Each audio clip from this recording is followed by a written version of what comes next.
I've always been jealous of people who wear their hearts on their sleeves. I've never been able to react in a normal way. If I'm suddenly frightened, I won't jump or scream.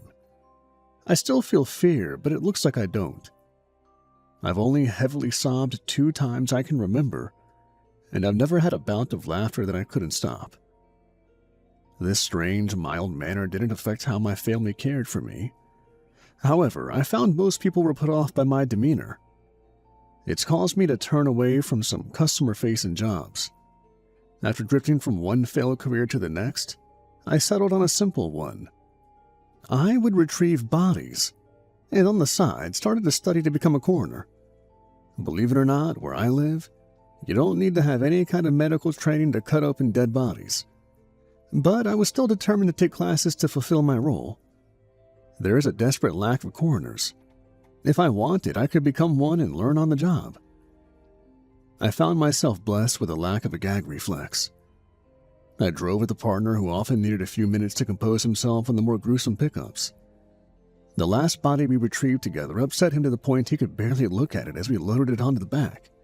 It was the body of a younger man riddled with quarter-sized holes. I learned that night people had a phobia of small holes bunched together. I didn't blame people for disliking such a thing. The sight of the body made the back of my neck itchy, but I could handle it. I said I would take in the body so my coworker could head home early. He took me up on the offer. There's a difference between a medical examiner and a mortician. We still worked out of a funeral home simply because it was easier to split the cost of the expensive equipment between the 2 businesses. After the stretcher was out of the van, my partner left for the night. I easily wheeled the body to the elevator to head to the basement. The place was creepy after dark. There was never enough light downstairs. No matter how hard we tried, mold kept building up near the corners of the walls. I struggled to get the stretcher out of the elevator because one of the wheels got stuck. I made one last push, the motion almost causing the body to slip off. I silently apologized to the corpse, then pushed the bag back into place. I could have sworn I felt something move inside the bag. I rubbed my hands against my pants, knowing my mind was just playing tricks on me. I pushed open one of the double doors to get into the autopsy area. A lock on the doors broke a few weeks ago, making it so only one door opened. At one point, you could lock both doors from the inside of the room, but if you jiggled the handle enough, you could unlock the only working door. We hadn't gotten any oversized bodies come through, so we didn't bother spending the money to fix it. My boss already finished the previous body we brought in earlier that day. He was just signing the report when I wheeled the newcomer into the middle of the room. "Just you tonight, Rory?" my boss asked as he turned around. "I can get our client downstairs on my own. It's not a big deal, Mr. Flynn," I replied, not pausing in my task transferring the body to the steel table. "Victor," he corrected. He has been trying to get me to call him by his first name since I started working there. Because he was older than me, it felt a bit disrespectful. I nodded, trying to break my habit. He came over and helped remove the bag. We silently worked together, getting the room prepped for our task. After looking the body over in a better light, I couldn't help but wonder what happened to him. He was found in the middle of the woods, with no ID or no rags or clothing. Aside from the holes, there were no signs of death. Each hole appeared to be so clean I considered a human made the wounds with some sort of tool. But for what purpose? Figuring out the motive behind a crime wasn't our job. We just needed to figure out the cause of death. "Can I stay and watch on this one?" I asked, as we were finishing organizing the side table of tools. "I think you're ready to make some cuts this time. You have a steady hand and have a respect for the dead. It'll be nice when you're able to assist with some of the more troublesome paperwork," Victor said with a very small smile. I respected him a great deal. I wondered if it was because we were similar. His voice was soft and he was never troubled by any kind of gruesome sight that came with the job. I've never seen him rattled, and yet he could still smile. We also had matching pale skin, black hair, and dark eyes. I bet some people assumed we were related. "I'm awful at paperwork. I think they might be all on you," I replied with a shrug. Which was the truth. I really hated doing reports. "Darn it. At least I have an employee willing to sacrifice their Friday night for work. I didn't realize it was a Friday. No wonder my coworker wanted to get out of there so fast. I glanced over to watch my boss so carefully arrange the scalpels and tweezers in their proper places. It was like he'd done the same actions 1,000 times before. Even after working here for a while, I didn't know that much about him. If we don't have any clients come in, do you want to do something next Friday? I asked, fully aware of how unprofessional the request sounded. A confused expression came over his face. It was as if no one had ever asked him such a question before. "You're aware I'm old enough to be your father, right?" he said, a smile creeping back onto his face. "I didn't mean it like that. Like, just to hang out. To get to know each other?" I wanted to sound offended, but my voice stayed in the same monotone it had always been. "We can get to know each other here. However, most people find it difficult to bond as they remove organs. I think we can make it work. But I don't know why you would be interested, though." At least he wasn't going to fire me or report me to HR. Did we even have an HR? "I think you need a friend." I gave an honest answer. People may think we were alike, but after working here, I knew Victor was different in some ways others may not notice. I couldn't emote the way I wanted. He kept his emotions hidden behind a calm and collected mask. I couldn't shake the feeling he didn't show just how lonely he felt to anyone. I often found myself watching him for just an extra second or two through the basement door windows. His expression was much more different when he thought he was alone. I've seen his hand go to take off a ring that wasn't there before washing his hands out of habit, along with so many other hints that he didn't have anyone in his life. I wasn't expecting him to accept my offer of friendship so we could keep things professional, but I wanted him to know the offer would always be there. A sound made us turn around. When you work in a morgue, you don't expect to hear anything aside from the hum of the fridge. What we saw didn't register for a few seconds. I saw a stressed smile come across his face. He was fully convinced this was a prank. The body I'd brought in sat up. The head slowly turned in our direction, the blank eyes landing on the two shocked workers. My boss looked at me, expecting I would fess up to a joke. For once, my expressions showed just enough horror to convince me I wasn't behind all of this. I didn't blame him for not thinking this was real.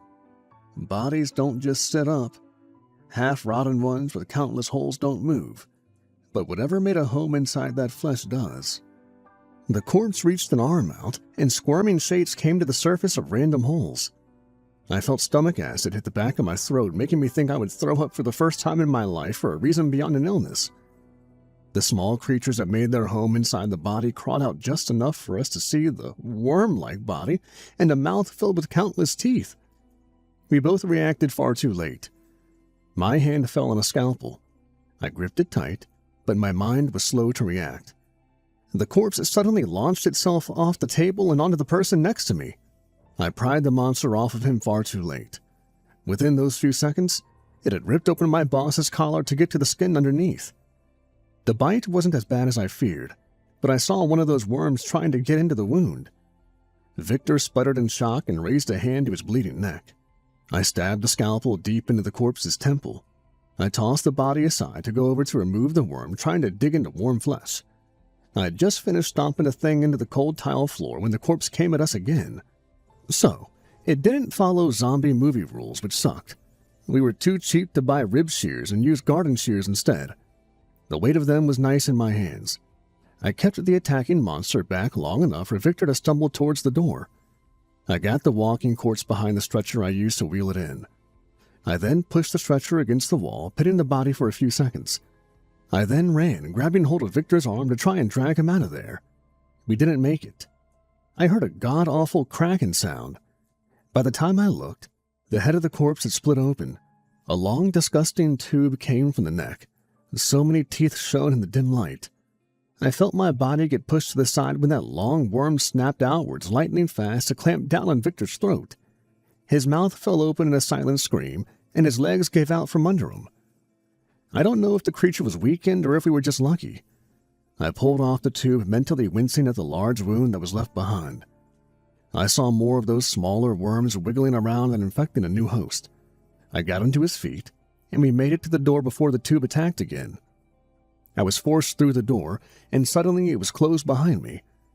I saw Victor's pale face through the window, a pained smile on his face. "Victor!"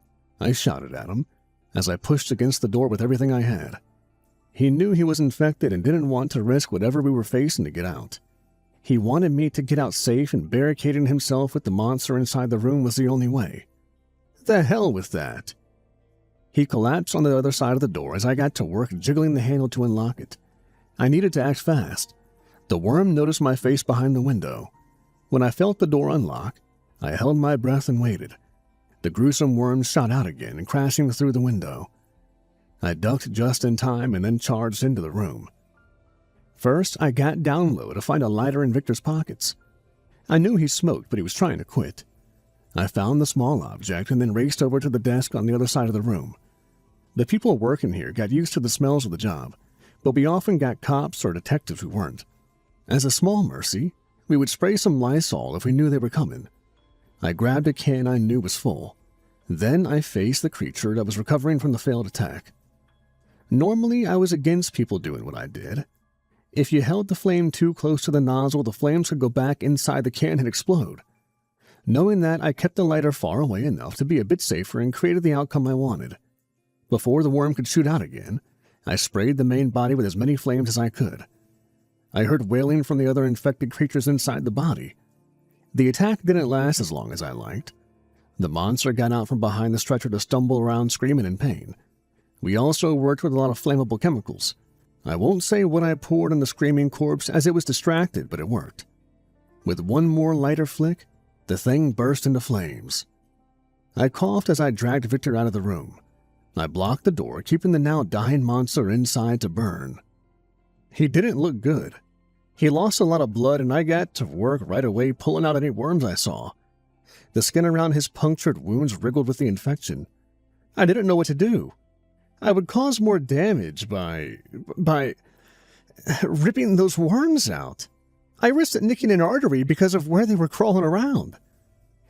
Through the stress of the moment, I saw a thin chain around his neck with a worn wedding ring.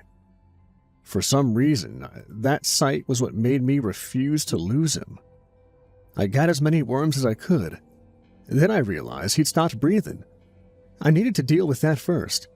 Thank God I recently redid my CPR course. I know most people wouldn't dare give mouth-to-mouth to someone he had just been infected with who knows what, but I wasn't thinking straight.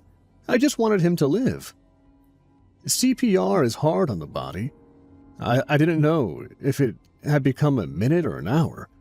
The sweat already stung my eyes as I silently begged him to breathe again. I went from begging to telling him to come back. I couldn't explain why I became so sure Victor would open his eyes again. It was like I told the universe that it wasn't his time, and it listened. I was scared as hell when the infected corpse sat up, and yet I wasn't scared for Victor. A sharp, hot pain came from my hands in the middle of compressions. It was as if an electrical current came from my chest to travel into his. After the feeling disappeared, Victor started to cough. His body jerked back as his back arched. I grabbed a hold of his head and laced my fingers behind it to cushion his skull from slamming it into the hard ground. I didn't force him to stay still, unsure if that would harm him more. I just didn't want him to smash his head open as he thrashed around. The bloody wound on his neck wriggled, and to my shock slowly started to heal. When he finally fell still, the wound scarred over, and his breathing returned to normal. I sat, covered in blood with a horrible burnt smell overtaking the entire basement. I wasn't even aware of a pair of men in suits who came out of the elevator, one with a sword in hand. The other held a gun pointed downwards. I met their stares, feeling as shocked as they looked. The next few moments were a blur. One checked on the charred pile in the other room. He then borrowed the stretcher to place Victor on. I was separated from him to be led into a car waiting outside. I don't know how long we drove for. No one told me much. They just provided me some water and rags to get cleaned up a little. The car stopped in front of a medical building I didn't recognize. I was brought into a clean white room and then told to hand over my clothing to be destroyed. I didn't put up a fight. At least I was given some privacy to shower and change into a clean set of white clothing. Then I was left alone for hours. The room had a bathroom, a hard bed, and a stack of paperback books. Nothing else. I sat alone, trying to understand what happened. I had a million questions, but when another man dressed in a suit came into the room, I only asked one. "Is Victor all right?" I hated how calm I sounded. For once, I wanted to act as distressed as I felt. "So far, he'll be under observation," the man explained. He took out my wallet and phone that had been in my pockets when I gave up my clothing. At least I got those back. "Is everything all right? I mean, are there more infected corpses out there?" I pressed, slightly worried that this was the start of the end of the world. He thankfully shook his head. "This was a mistake. It never should have happened, let alone you to be the one to pick up the body. Normally a company that deals with things of this nature are the ones unseen. I hate to say it, but this slips through the cracks. As awful as it is, when accidents in this manner do happen, they get cleaned up quickly afterward." His suit looked perfect along with his styled black hair. He looked like the ideal image of a secret agent. He hinted at the fact that this sort of thing happened often enough for an entire company with agents to deal with it to exist. At that moment, I didn't care about the fact monsters were real. So, 2 people nearly dying counts as a quick cleanup? Is Victor just a mistake? Again, I hated how calm my voice sounded. On the inside, my chest was hot from rage. The man's face dropped. He lost his tough agent mask, and I felt bad snapping at him. If it was up to him, there would be no mistakes. For some reason, they couldn't fully avoid others getting hurt. "You're right to be upset. We should have caught on to this before it reached you. We'll be providing Mr. Flynn as much care as needed." I thanked him for that news, but I didn't apologize for my words. Since I was clear to go, he led me outside to a waiting car. There were no threats to not tell others what happened, nor did he say what company he worked for. I got home that night with so many questions but was too exhausted to think about them. I didn't go to work for 2 days. The cover-up story was there had been a gas leak. On the second day, an unknown number called. I answered it, hoping it was news about how my boss was doing. When they said he was doing well, I pressed to be able to go and see him. After a bit of back and forth, they agreed to send another car. The other medical building was 2 hours away. I didn't mind. I needed to sign in, and somehow it didn't feel like a top-secret government building. The same agent as the other night met me at the door. He filled me in a little as we made our way down to Victor's room. "Seeing him may be hard on you. He won't be the same as before. Normally, the infection takes over the body, so it can multiply inside. For some reason, the worms fuse with his body, creating, well, something we've never seen before. His brain was affected. He doesn't seem to remember much. The doctors thought it would be good to have a familiar face with him. However, the agent stopped speaking. We stood outside the room, and yet he didn't open the door just yet. My stomach turned, waiting for the rest of the conversation. "We cannot guarantee your safety. He may lash out searching for food." I nodded my head. I was a bit scared of what I was going to see inside that room. I refused to let myself give in to that fear. When the agent knew I was fully aware of the risk, he opened the door to let me inside. Victor looked awful. His face was pale with bags under his eyes. His black hair was limp and unbrushed. He had a small tray on his bed with some small squares of colored paper. A few crumpled balls on the floor showed how he failed to fold the paper into whatever he wanted to make.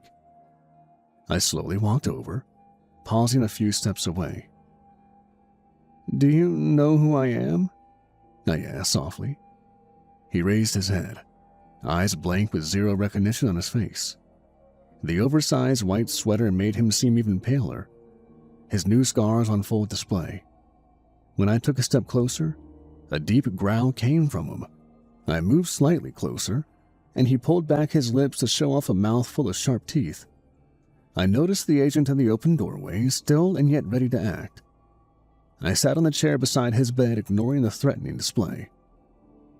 I don't know how to fold a crane either. Let's learn how together.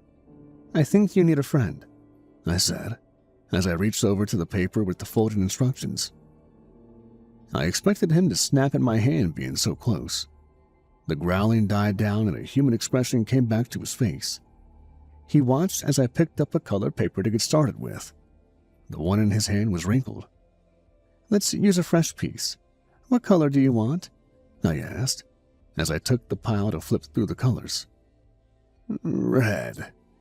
His voice was low and hoarse, but at least he was talking. I stayed with him for over an hour learning how to fold. I think it was good for him. By the time I was told to leave, we had 2 badly finished cranes on his bedside table. I promised I would be back whenever I was able. It felt wrong to leave him behind. He shouldn't be in this state. None of this should have happened. I couldn't sit still. I knew the gas leak story was a lie. After getting home from seeing Victor, I headed over to the funeral home. I don't know what I was looking for. The back door was locked, but I knew the code. The smell of burnt flesh still hung in the air. It got stronger as the elevator descended to the basement. I stepped into the room, seeing they hadn't cleaned up the bloodstains on the floor. The body had been removed. That was all. Everything was a mess from the struggle. I was told someone would be by to clean because the company already collected everything they needed, but they didn't know when they could send the cleaning service. I gathered up what I needed to go to work. I don't know why I felt I needed to be the one to scrub the blood off the floor. Since the funeral home was closed, I never expected someone to come down into the basement. I didn't even hear him. When a person cleared their throat behind me, my body tensed up.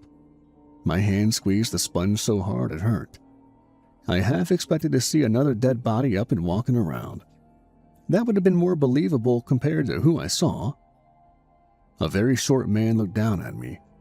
I didn't recognize him and thought it was strange he was wearing pieces of a costume. When he took a step to better see what I was doing, I realized his tall rabbit ears and feet were real. I am Lupa, the office supervisor for the corporation. I wanted to meet with you personally to apologize for what had happened, but you were not at home, he said. His deep voice did not match his appearance. He wore a professional brown vest over a button-up shirt. His dress pants stopped at the knees to let his rabbit legs move freely. He even had a tail that I very much wanted to touch. I didn't let my expression show my intentions. I think Victor is the one you should apologize to, I replied, standing up to address him. Yes, you're correct. Tragic that he was harmed. Unfortunately, we do not have enough manpower at our disposal to ensure such a thing never happens again. You can imagine how hard it is to come by people who not only know about supernatural threats, but can deal with them. We're lacking in manpower in each department, as you can see. Not even enough cleaners to go around, he said, while giving a dirty look to the soapy, bloody water on the floor. I didn't like his tone. It was as if he was implying something he wanted to say. Like crime cleaners? But for, supernatural crime scenes? There are people for that? Some. Not enough. He shrugged. A shame, because we do pay so well. I knew he didn't come here to apologize. I didn't know why he didn't just come out and say his reasoning for dropping by. But how did he know I was here to clean up the place? Did he want to offer me a kind of job, but didn't care what I did? Were they desperate for people they were willing to let do any kind of job for them? So you're saying there are a few openings. I'm currently out of work right now. My boss is in the hospital. Do I need to submit a resume? Lupa smiled at my words. For a cute rabbit man, he really creeped me out. There was something dark hidden behind his expression. No need for such a thing. We already know everything about you. I'll send over the information for you to approve of. I warn you. This job can have some dangers. Of course, we compensate well for that. Any job that deals with cleaning up blood or other bodily fluids is a hazard. Not to mention the mental toll of seeing the outcome of what happens to a body in these scenes. Instead of dealing with just normal murders or bodies rotting alone, I would see the aftermath of a supernatural attack. This wasn't a job for any sane or rational person. All right, I'll finish up cleaning this and then I can look over the job information. I nodded. Another somewhat sinister smile came from Lupa. He thanked me and then headed on his way. I really shouldn't be sticking my nose into danger. I got lucky getting out alive after an encounter with one monster, but I was only cleaning up messes. How dangerous could it be? A job is a job, no matter how frightening or life-threatening it may be.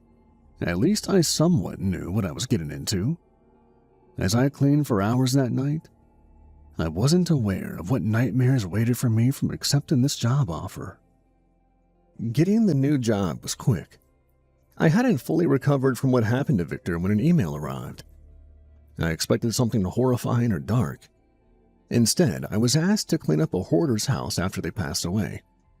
The pay was more than I made in 3 months, but since the attack in the morgue, I learned a few things. The place Victor was recovering in cost a lot of money. The company I would be working for covered some of the costs. The rest would be on him or his family. From what I could tell, he didn't have any family left. I asked what would happen to him if no one paid. It was implied he would work off his debt once he was able. That meant working for the corporation that fought against supernatural threats. They had failed to pick up on the infected body that ruined his life. I doubt he would last long in that type of job. And would they really let him work when he was ready, or would they force him? I didn't put it past Lupa to have all this set up. I could refuse this new job, but I would never be able to live with myself afterward. I accepted the offer, and the following day someone arrived to get me the location of the cleanup. In such a short amount of time, I've learned that supernatural things were real. I've seen a rabid man, an infected zombie, and my boss gets turned into something no longer human. When I was told that the corporation I now worked for could magically make one door lead to another, I accepted it. I permitted them to use my front door. I opened it to find myself crawling out of a car instead of stepping out of my home. It was a jarring experience, to say the least. A man waited for me outside the house I was called in to clean. He had some gear, but it didn't appear he would be staying. His skin was dark, and a set of yellow eyes behind a huge glasses gave away the fact that he wasn't fully human. Even though it was unseasonably warm out, he dressed in layers of baggy clothing. His black curly hair was tied into a messy bun. Honestly, he was cute in a nerdy sort of way. "I'm Samus. I'm here to give you some information about this job. It's simple, but it will be time-consuming," he explained. He showed me what looked like a hazmat suit. The white full-body suit had a plastic face covered with a respirator. This house must be awful if I needed to get up like this. He then directed my attention to a large metal storage shipping container that had been converted into a dumpster sitting in the backyard. "We have the suit for you to wear so you don't bring home any bugs or breathe in the rot of the house. There's no time limit on this job. All the cleaning supplies have been provided. You'll be able to call us if you require more. The neatest thing about this job was the dumpster. Here, let me show you how it works." Samus handed me a bag of trash that had been sitting by the back door. He wanted me to toss it into the large bin, but also for me to watch what happened after I did so. The issue is I was too short. He paused to think for a moment, then a grand idea occurred to him. With some awkwardness, I got on his shoulders to see into the dumpster as I dropped the bag. The trash bag sank into the metal bottom as if it were water. That was weird. Really weird. After I got down, he explained what I had just seen. "Any non-living thing that's thrown inside is transported to a sorting facility. If we can recycle it, we'll do so. Anything beyond salvage is burned. The corporation recently designed a furnace that produces magic. It helps create a source of energy to power weapons instead of draining creatures. Oh, and if there is anything you would like to keep, you're free to. Just place it inside the clear bags, send it through the dumpster, and we'll clean it for you," Samus said, sounding excited over the special dumpster. What if I toss a mouse or something like that by mistake? I assume anything alive wouldn't get sent through, but would they just get trapped inside and starve to death? I asked. To answer my question, Samus went over and undid a latch that opened the heavy metal door of the dumpster to clearly shoo off the inside. "If you toss in anything alive larger than a bug, you can just let him out this way." "Why did I sit on your shoulders?" I remarked in a deadpan voice. Samus froze, realizing his mistake. He brushed it off like a champ to help me put on the suit. This was an odd job for a supernatural company to ask me to do. Did the house owner die in a monster attack? Or was there another reason? I asked Samus this, and he nodded with his arms crossed. There's one clean room on the top floor. It's locked, so don't try going inside. It looks like the son of the woman who lived here attempted some sort of ritual.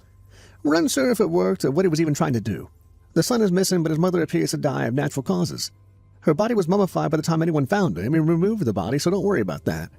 If you find anything you may fear to be supernatural, stop what you're doing. Leave the house and call for backup. Well, none of that was comforting. I waited until Samus finished speaking before I put the hood of the suit on and got the respirator working. I dreaded walking inside the house, but my face didn't show it. Samus checked the time to see if he had been there for too long. It's nice having someone to help clean up scenes like this. Our workers keep getting eaten, but I think you'll do fine, so good luck. My stomach turned at his words. He did a cheery wave and I returned it. After he left, I really didn't want to go inside. But this was my job now. I better get it over with. I grabbed a box of garbage bags and then went inside through the back door. The door was blocked with so much trash I barely had enough room to squeeze inside. Thank God for the respirator and my lack of a time limit on this job. I knew this would take me forever to finish. There was a small back hallway that led into the house. Piles of moldy boxes lined each wall. Shoes and empty grocery bags were stacked on the very top of the boxes. Some piles reached the ceiling. I first cleared up the stacks blocking the door. After I could open it all the way, I started taking down boxes. Most were full of old newspapers, expired food, and rags.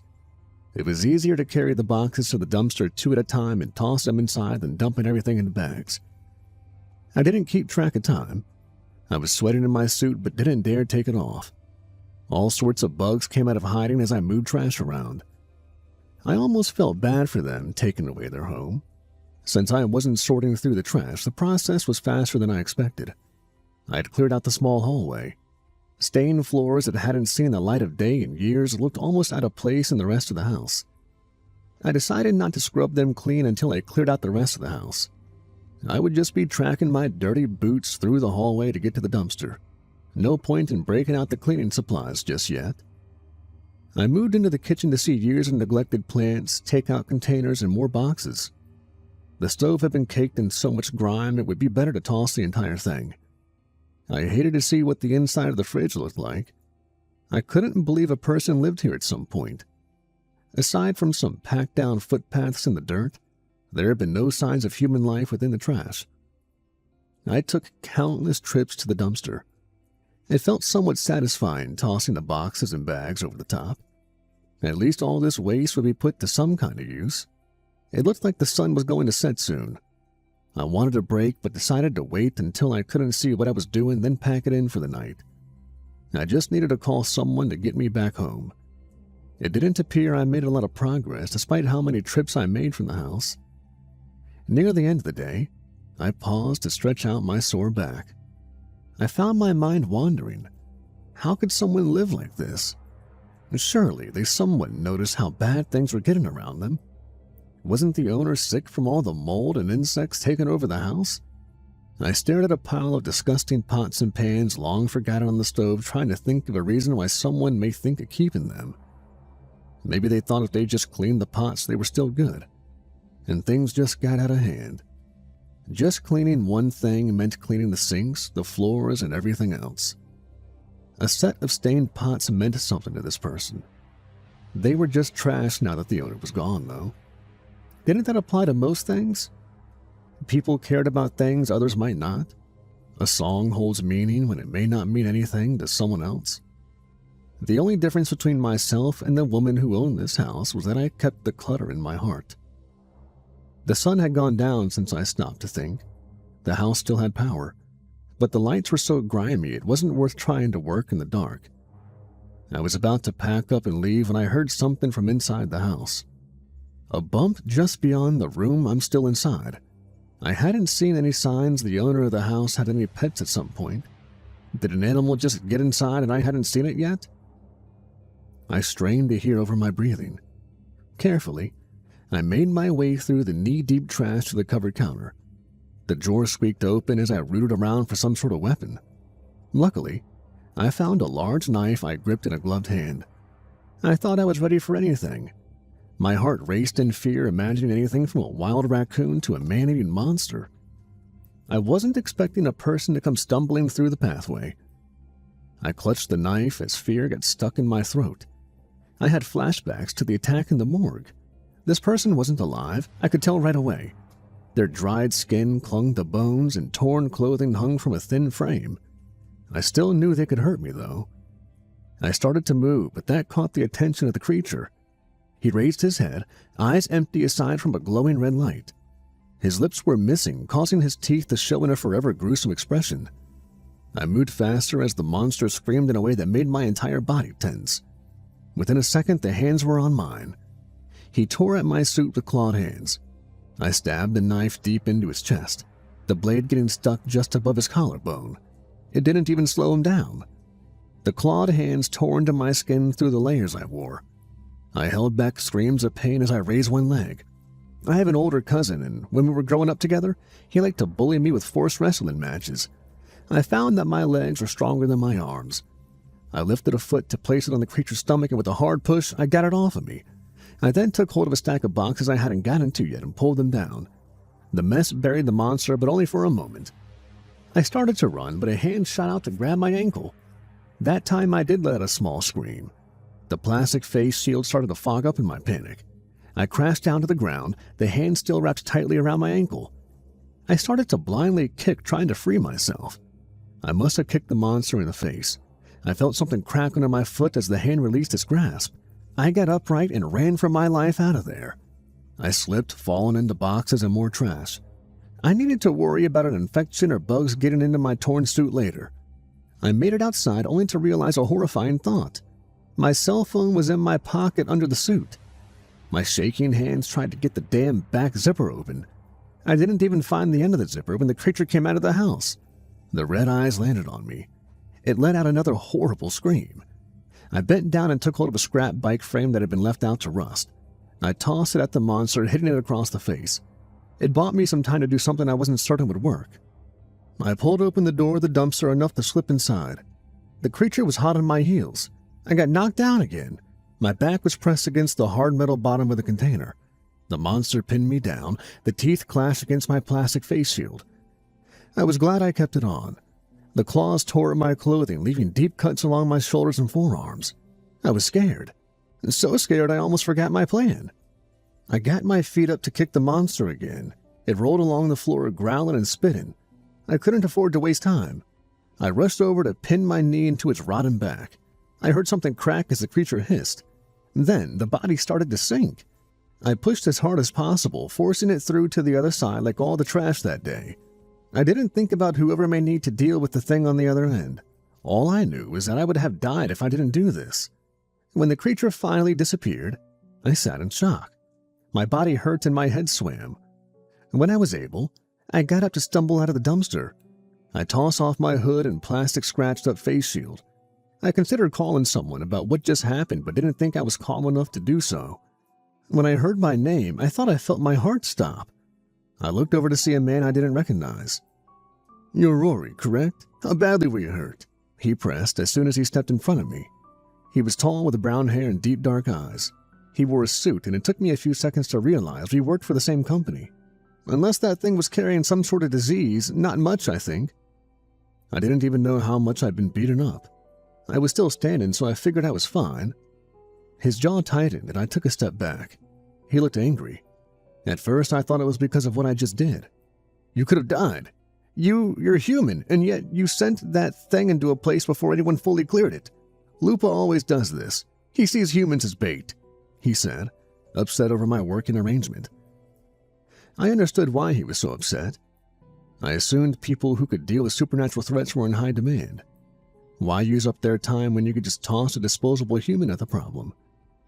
I knew some risks came with this job, and yet it was still odd to hear how little my life meant to my new boss. Samus showed up next looking as worried as the agent. "I'll take her to the clinic to get looked at. Toph, if you have time, can you look through the house?" Samus asked, as he had already started to guide me away. Is everyone at the sorting facility all right? I did just send a monster their way, I questioned. Oh, don't worry about that. They already took care of it. In fact, the creature is a good study resource. It's being moved by pure magic. We might learn something about it, but besides that, let's get you taken care of, Samus said. He didn't look calm. He was scared of what condition he might have found me in before he arrived. The agent started towards the house, his hands at his side as if he had a hidden weapon ready to be drawn. I should ask for a gun or something for the next job. Okay, maybe not a gun. I was a terrible shot. I doubted I was seen as valuable enough to be given a magic weapon. I could dream, though. I was swiftly taken away to a small clinic where a black-haired doctor with half-moon glasses looked me over. I was given some scrubs to change into so they could trash my clothing.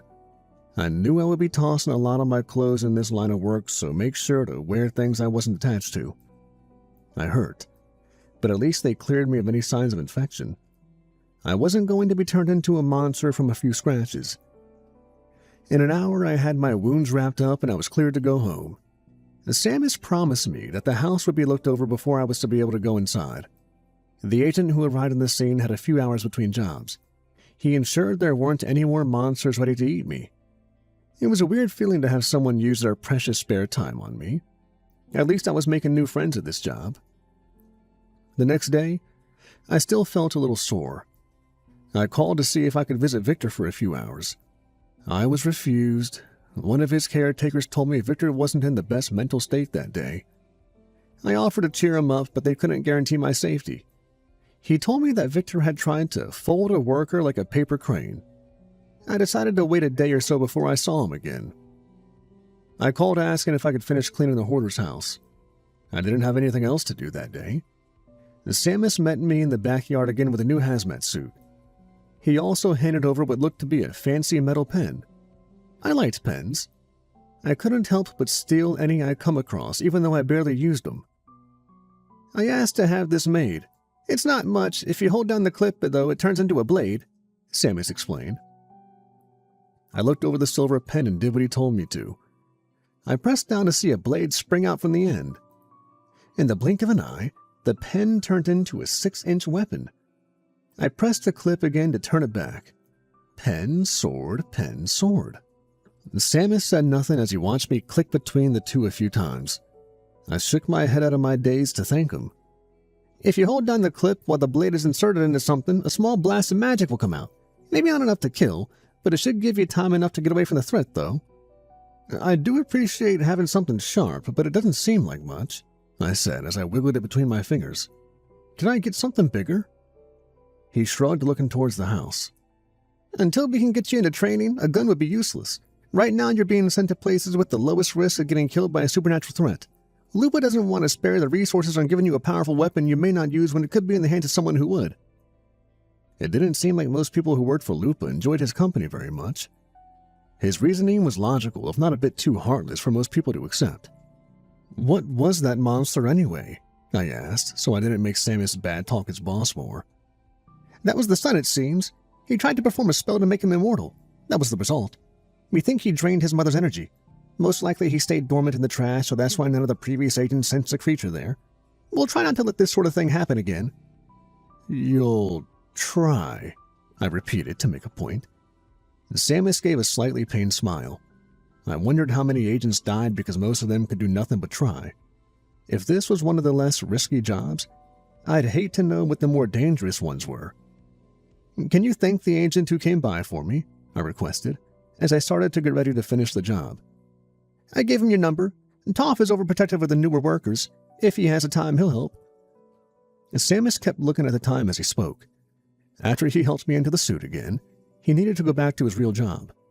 After he left, I let myself think about just how pressed they were for resources and workers. The corporation, at least. A chill ran down my spine at the thought of just how many monsters were out there that pushed the company to its limits. I figured they could cover up the attacks with magic and money. After all, what happened at the morgue was covered up so perfectly that it scared me. I dreaded what would happen to me if I hadn't taken this job. But I did, and that meant facing monsters and the gruesome aftermath of their crimes. If I didn't, Victor would be forced into a life of fighting. I refused for that to happen. I knew people would assume I had a crush on him or something, but I didn't. I wanted to be his friend.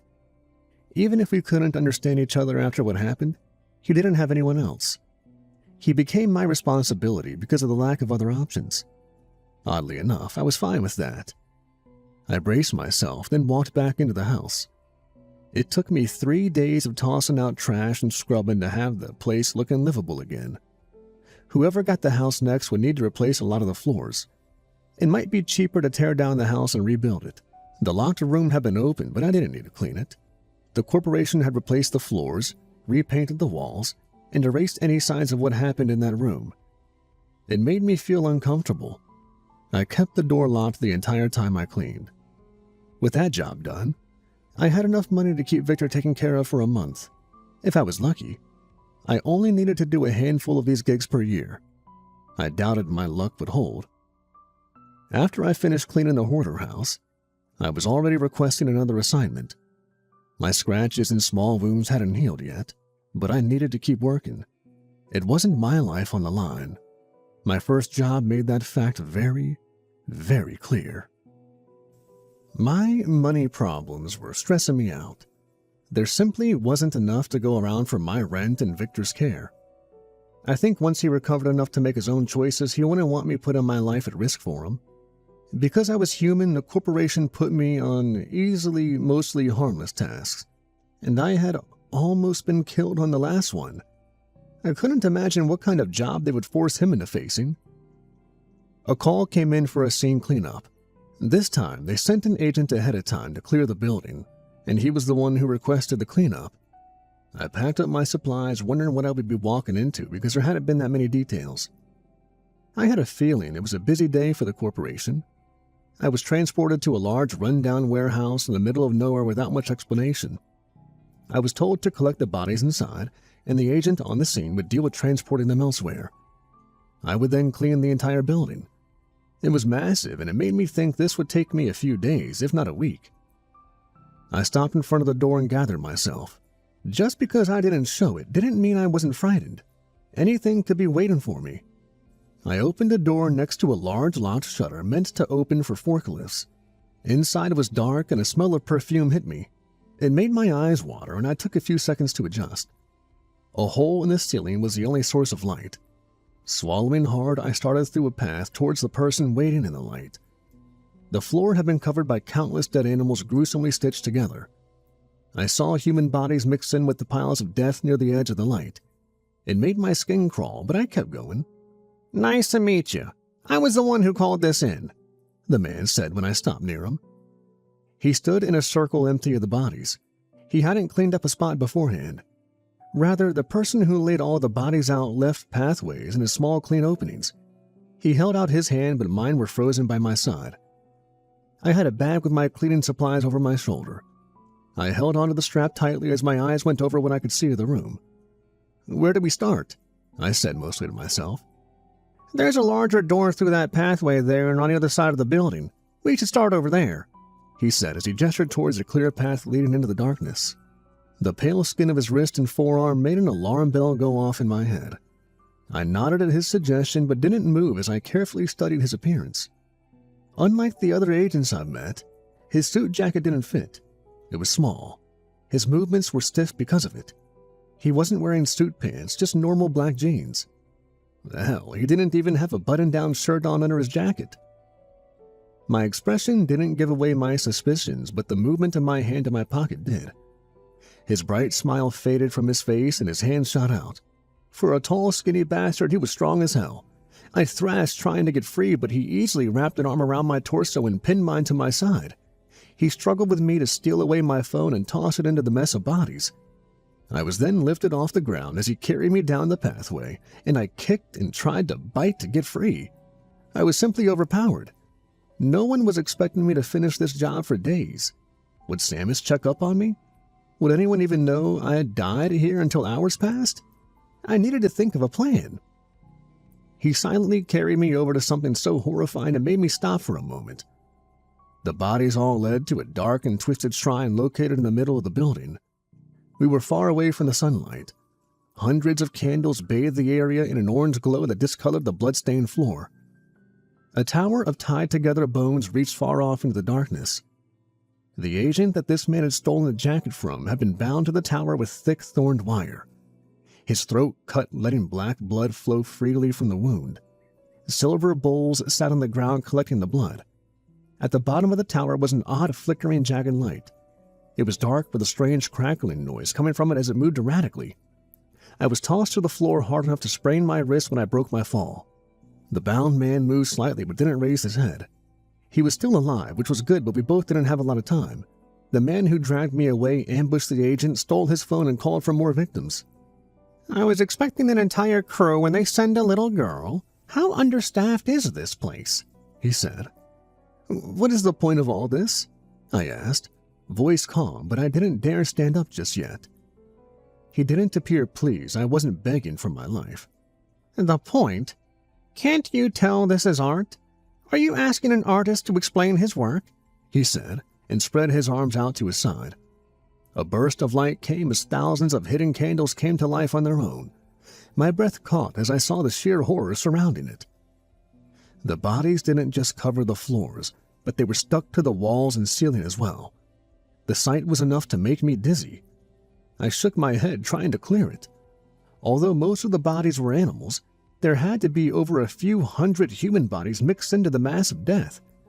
How did he kill so many of them without being noticed? I looked harder and realized that most of these bodies weren't fresh. If this man wasn't human, then that meant he would have had years and years to work on this feat. The warehouse looked to be at least 100 years old with some newer updates here and there. Had he been working on this for that long? Well, isn't it all beautiful? The monster smugly said, changing his voice. I realized the first one was to lure you in and think that he wasn't much of a threat. I think you're trying too hard to be edgy, I replied in a deadpan voice. That was not the response he wanted. I heard him sputter like a dying fish, his face turning red. You, this was all in service of the greatest dark god any world has ever known. I was going to use your blood in service of him, but you do not deserve that honor. He was clearly losing his cool. I glanced around trying to think of something. I needed to get the hell out of here, but I couldn't leave behind the still bleeding agent. That man left me no choice but to fight instead of flee. He lunged forward, aiming for my throat. I gripped the weapon in my pocket and waited until he was close enough to strike. I stabbed the pen as hard as I could into his stomach, causing him to cry out in pain. I then pushed the button to extend the pen into a blade to bury it deeper into his flesh. He stumbled backward, and I wasted no time running around him towards the bound agent. I tore off my jacket and used it to protect my hands to pull away the wire holding him to the tower. It wasn't properly made, so it came crumbling down in seconds. It was a miracle I dragged the injured man away and didn't get buried under a mountain of bones. My attacker hissed, sounding like a wild animal. He ripped the dagger from his stomach, tossing it aside. "You witch!" he screamed, and it was a pretty mild insult, all things considered. He could fill an entire building with the dead, and yet he couldn't swear? He might have had some stronger words from me, but something distracted us both. The bloody blade he tossed aside landed directly inside the twisting, crackling line of dark light. The sparks flew from it and the light expanded, showing an alien landscape beyond. That man had created a rift between worlds, but it had opened somewhere he didn't want. He screamed and raced towards the rip, but wasn't able to get close due to the sheer raw power coming from it. "No, not yet! It's not in the right spot!" he shouted, fighting against the harsh current in the air. I should have been more worried.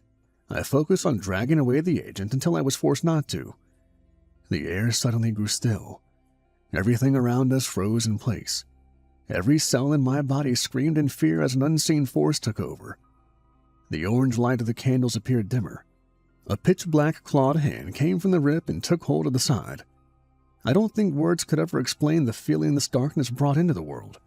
It was as if all joy had faded from existence, leaving only a hollow, empty feeling. Slowly the thing emerged. It was a dark god, but not the one the crazy man had wanted. A head made of dark tendrils came through. An ancient cracked skull of a long-extinct animal rested where a face should be. The body appeared to be mostly human with skin darker than the night. The legs were that of a beast and a long tail was the last thing to come into view. The creature first seemed to be 7 feet tall, then a pair of dark wings spread out behind it. I knew it wasn't possible, but this creature appeared larger than the space it occupied. The wings might as well stretch past the sky. I had thought the infected corpse was terrifying. This creature was simply fear itself. The man fell to his knees, face pale and teeth chattering, his mind on the verge of breaking. My lord, Lord Fee, he said, and stiffly bowed his head with tears in his eyes. Fee, was that the thing's name? The monster directed an eyeglass downwards to the man, causing him to tremble so hard he wasn't able to do anything else. I made all of this for you, he shouted, trying to get on the god's good side. The massive form took a step closer and the body shrank back down to its 7-foot-tall size. He paced on clawed feet, the skull moving to look over the room. It was impossible to tell if it was pleased or not. I even prepared 2 playthings for you. My head shot in that bastard's direction, offended. The jerk was handing this over to save his skin. Suddenly a clawed hand was in front of my face. I didn't even see that god move, and yet he was right there ready to take me. If I let it touch me, then I would be subjected to torture no human could ever dream of. Fuck off. My words were stern and void of the fear I felt. I was too scared to even shake, so I just stared down the god in front of me. For once, my lack of an expressive face paid off. The hand paused, but then started to get closer. My hand snapped up, slapping it away as if I was dealing with a pesky sibling. The silence was deafening. We all sat at a standstill, waiting for each other to react. Finally, it was broken by a long, loud laughter coming from the skull. The dark god bent over from laughing so hard. The killer's mouth fell open, mine broken by the reaction. Fee reached out to try and touch me again.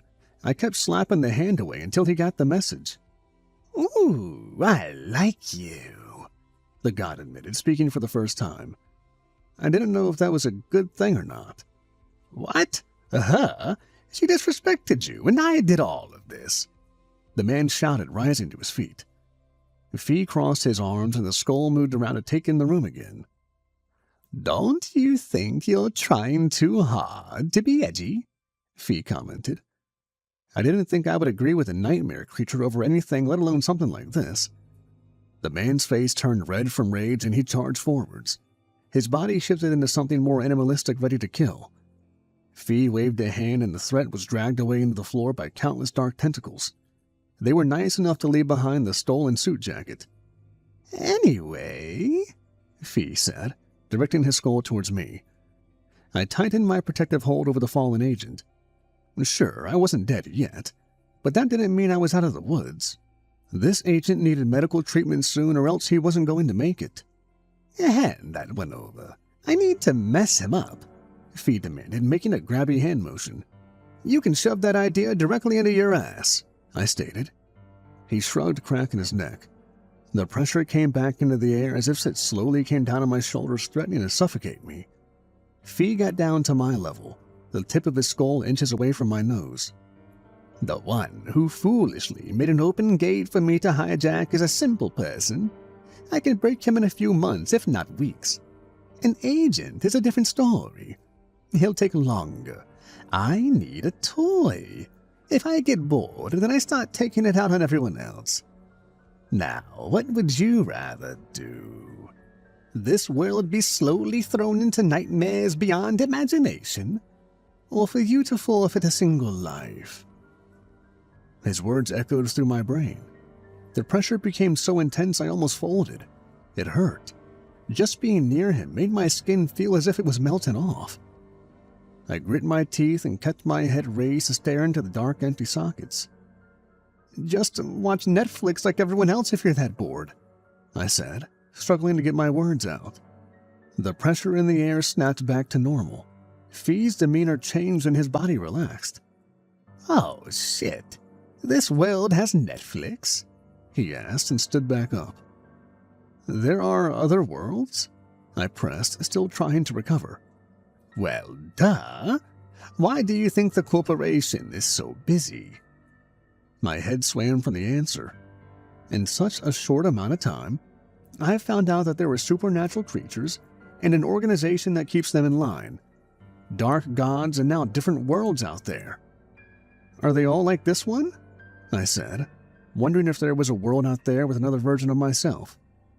Was Victor changing into something else, always meant to happen? Or was he happy somewhere else? Hell if I know. I'm sure there is a lot that are, but I don't pay attention to what you humans do for the most part.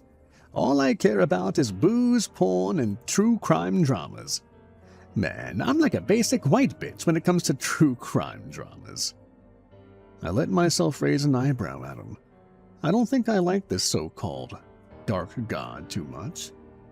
That's good to know. I need to leave and get this guy to the doctor. I started to drag the fallen agent backward again, but only got a few steps when the pressure came down. It froze my muscles no matter how hard I fought against it. I don't think Netflix will be enough to keep me from having fun in this world. I need something else to keep my boredom at bay. What are you offering? Fee said in a low, raspy voice that suited his title. I have an old 3DS and a lot of games. Cute, but not enough.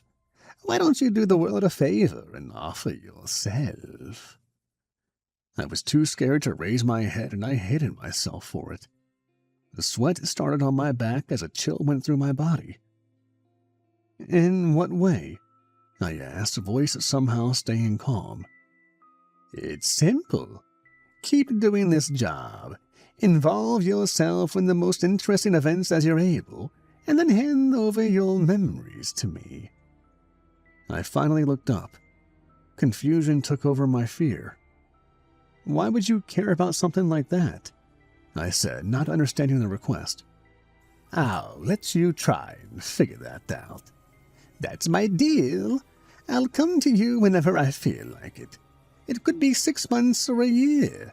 In exchange for yourself, I'll spare this world. And I mean that.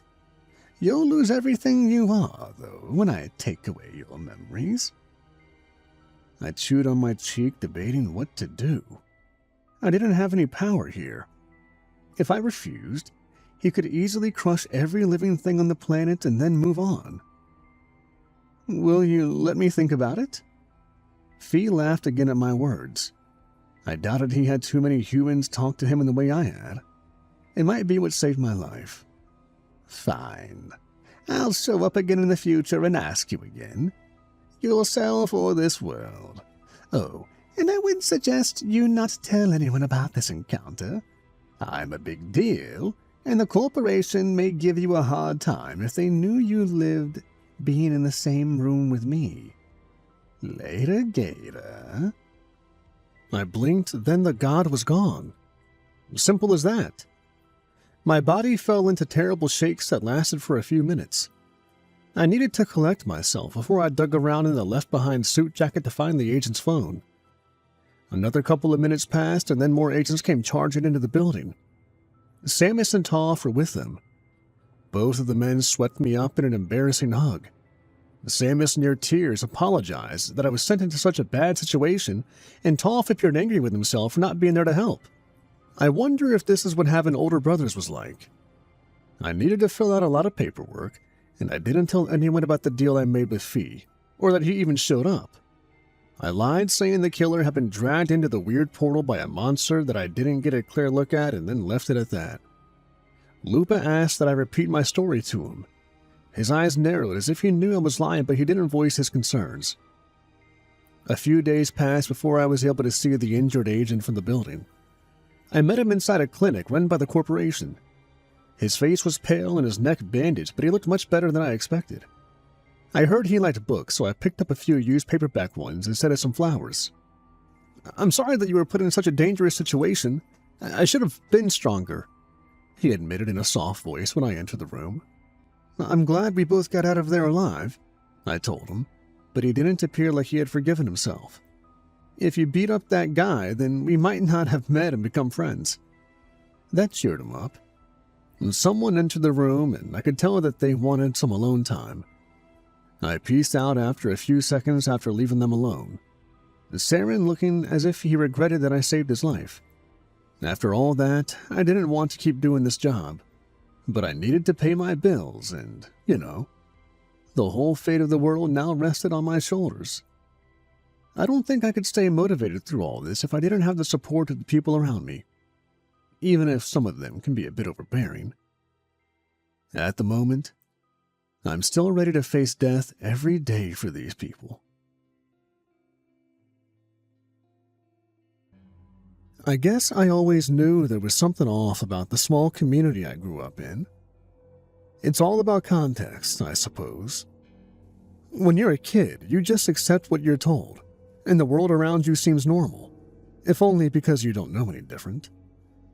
I was struck by tragedy at a young age, losing both my parents to a senseless act of violence. Naturally, this trauma defined my later life. But in the years which followed the loss of my mom and dad, I only grew closer to the community around me. They're the ones who were there for me, after all. My neighbors were my family. They raised me, looked after me, and helped me through my grief. And then there was Calhoun, the high priest and leader of our community. He became a father to me after my own dad died. I hung on Calhoun's every word, respected him, trusted him, loved him. It all seems so foolish now. Of course I was raised in a cult. That's obvious to me in retrospect. But this isn't the half of it. Because once I started down the rabbit hole, my old life was gone forever. Let me tell you about Bunker 1, the place where I was born and raised. We lived our entire existence underground, never seeing the sun or feeling the wind against our skin. Calhoun was the father of our community and the oldest amongst our number. He was the only one who remembered the old times, before our people were forced from the surface and took sanctuary below ground. Calhoun spoke of an apocalyptic war which killed billions and poisoned the earth, leaving the surface uninhabitable for decades to come. Calhoun used this mythology to build his religion. He promised that our piety and loyalty would be rewarded. We, the people of Bunker 1, were God's chosen ones. When the time was right, either we or our descendants would return to the surface and repopulate the earth. This was our destiny, or so Calhoun had us believe. When I finally discovered the truth, I hated Calhoun for the lies he told and for what he did to me. But now I realize he faced a difficult choice. And looking back, I have some sympathy for the old man. I understand his motives, even if I can't justify his actions. I was a grown man by the time my story begins. By most accounts, I had a good life in Bunker 1. The underground facility was well provisioned and stocked. We had modern amenities, power, and enough food and water to last for decades to come. The community was tight-knit, and everyone had their assigned job or role. Calhoun was loved, respected, and, at least to an extent, feared in his position as leader.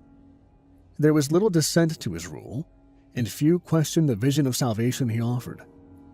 And my own future was bright, at least as far as it could be inside an isolated community completely cut off from the outside world. I was engaged to be married to Sonia. An arranged marriage, of course, the match being chosen by Calhoun himself.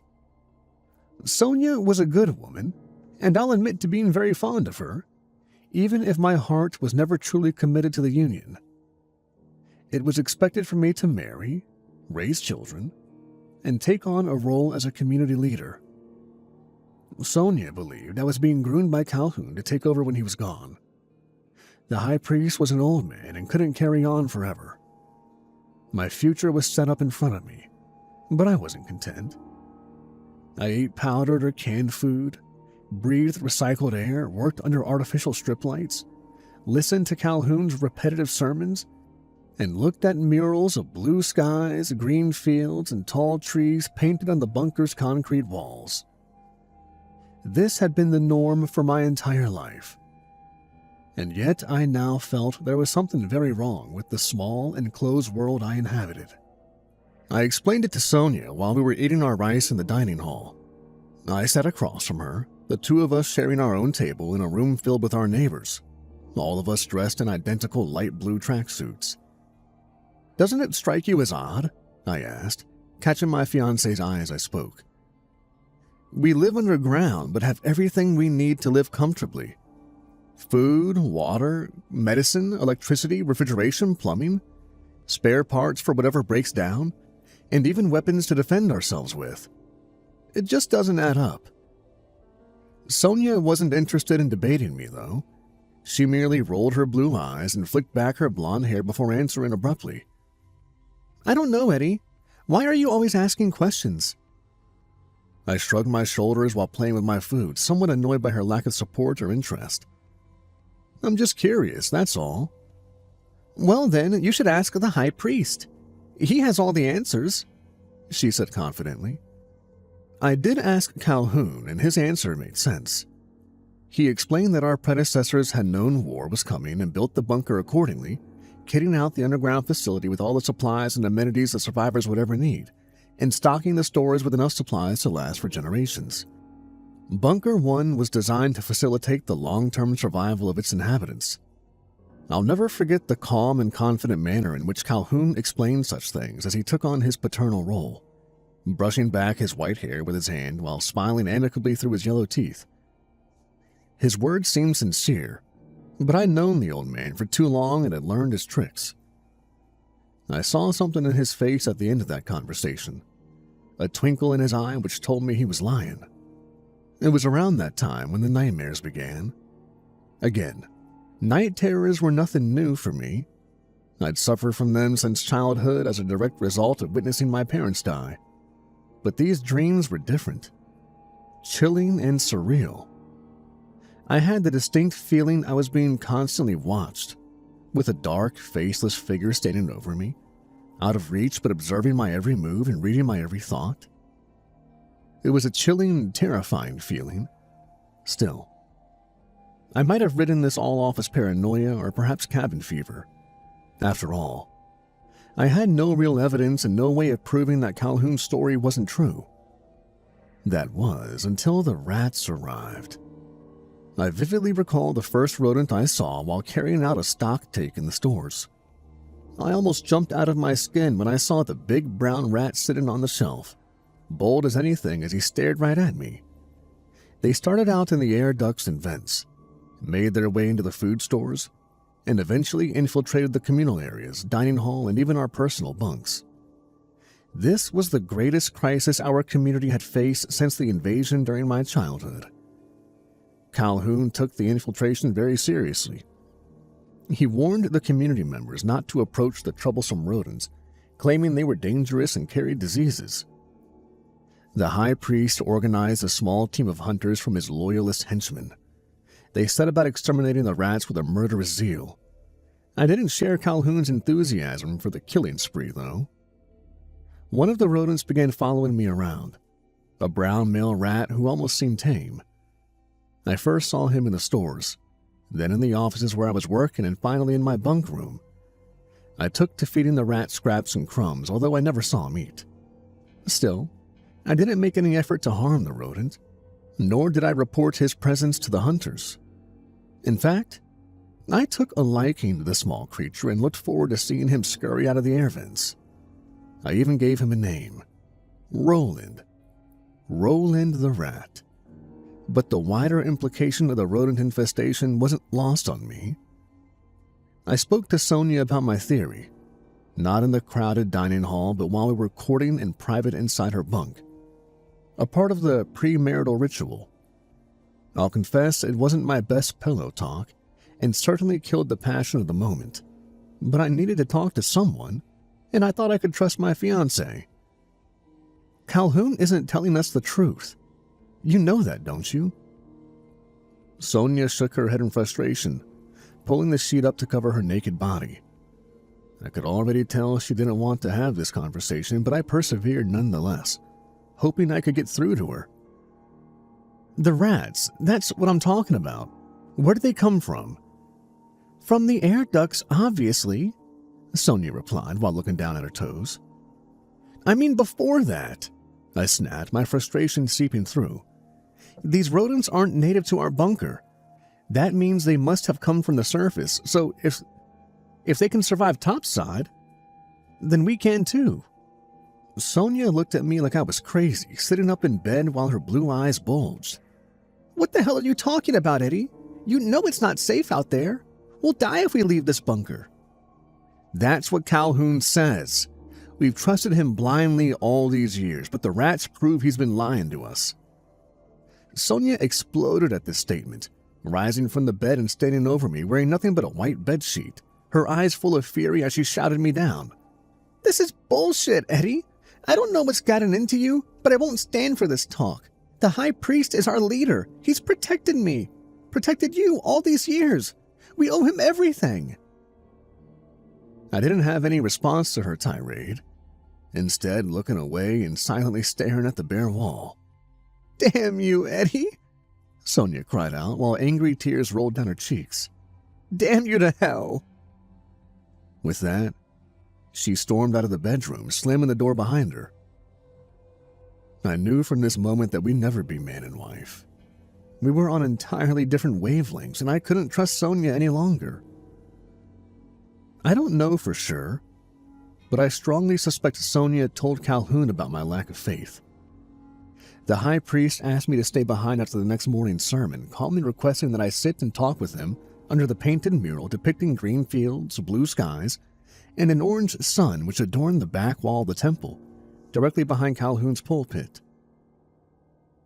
Now then, Edward, he began, holding my gaze as he assumed the role of well-meaning patron. What's all this I'm hearing? Honestly, I'm rather concerned about you, young man. I was taken aback, almost stuttering out my response. I don't understand, sir. Rats, Calhoun blurted out, louder than I would have expected from him. You've become obsessed with these damn rats, and you've been spreading your ridiculous theories. Is this not true? Suddenly, I felt like I was subject to an inquisition. I was just wondering where the rats came from. Is it so wrong to ask questions? I answered defensively.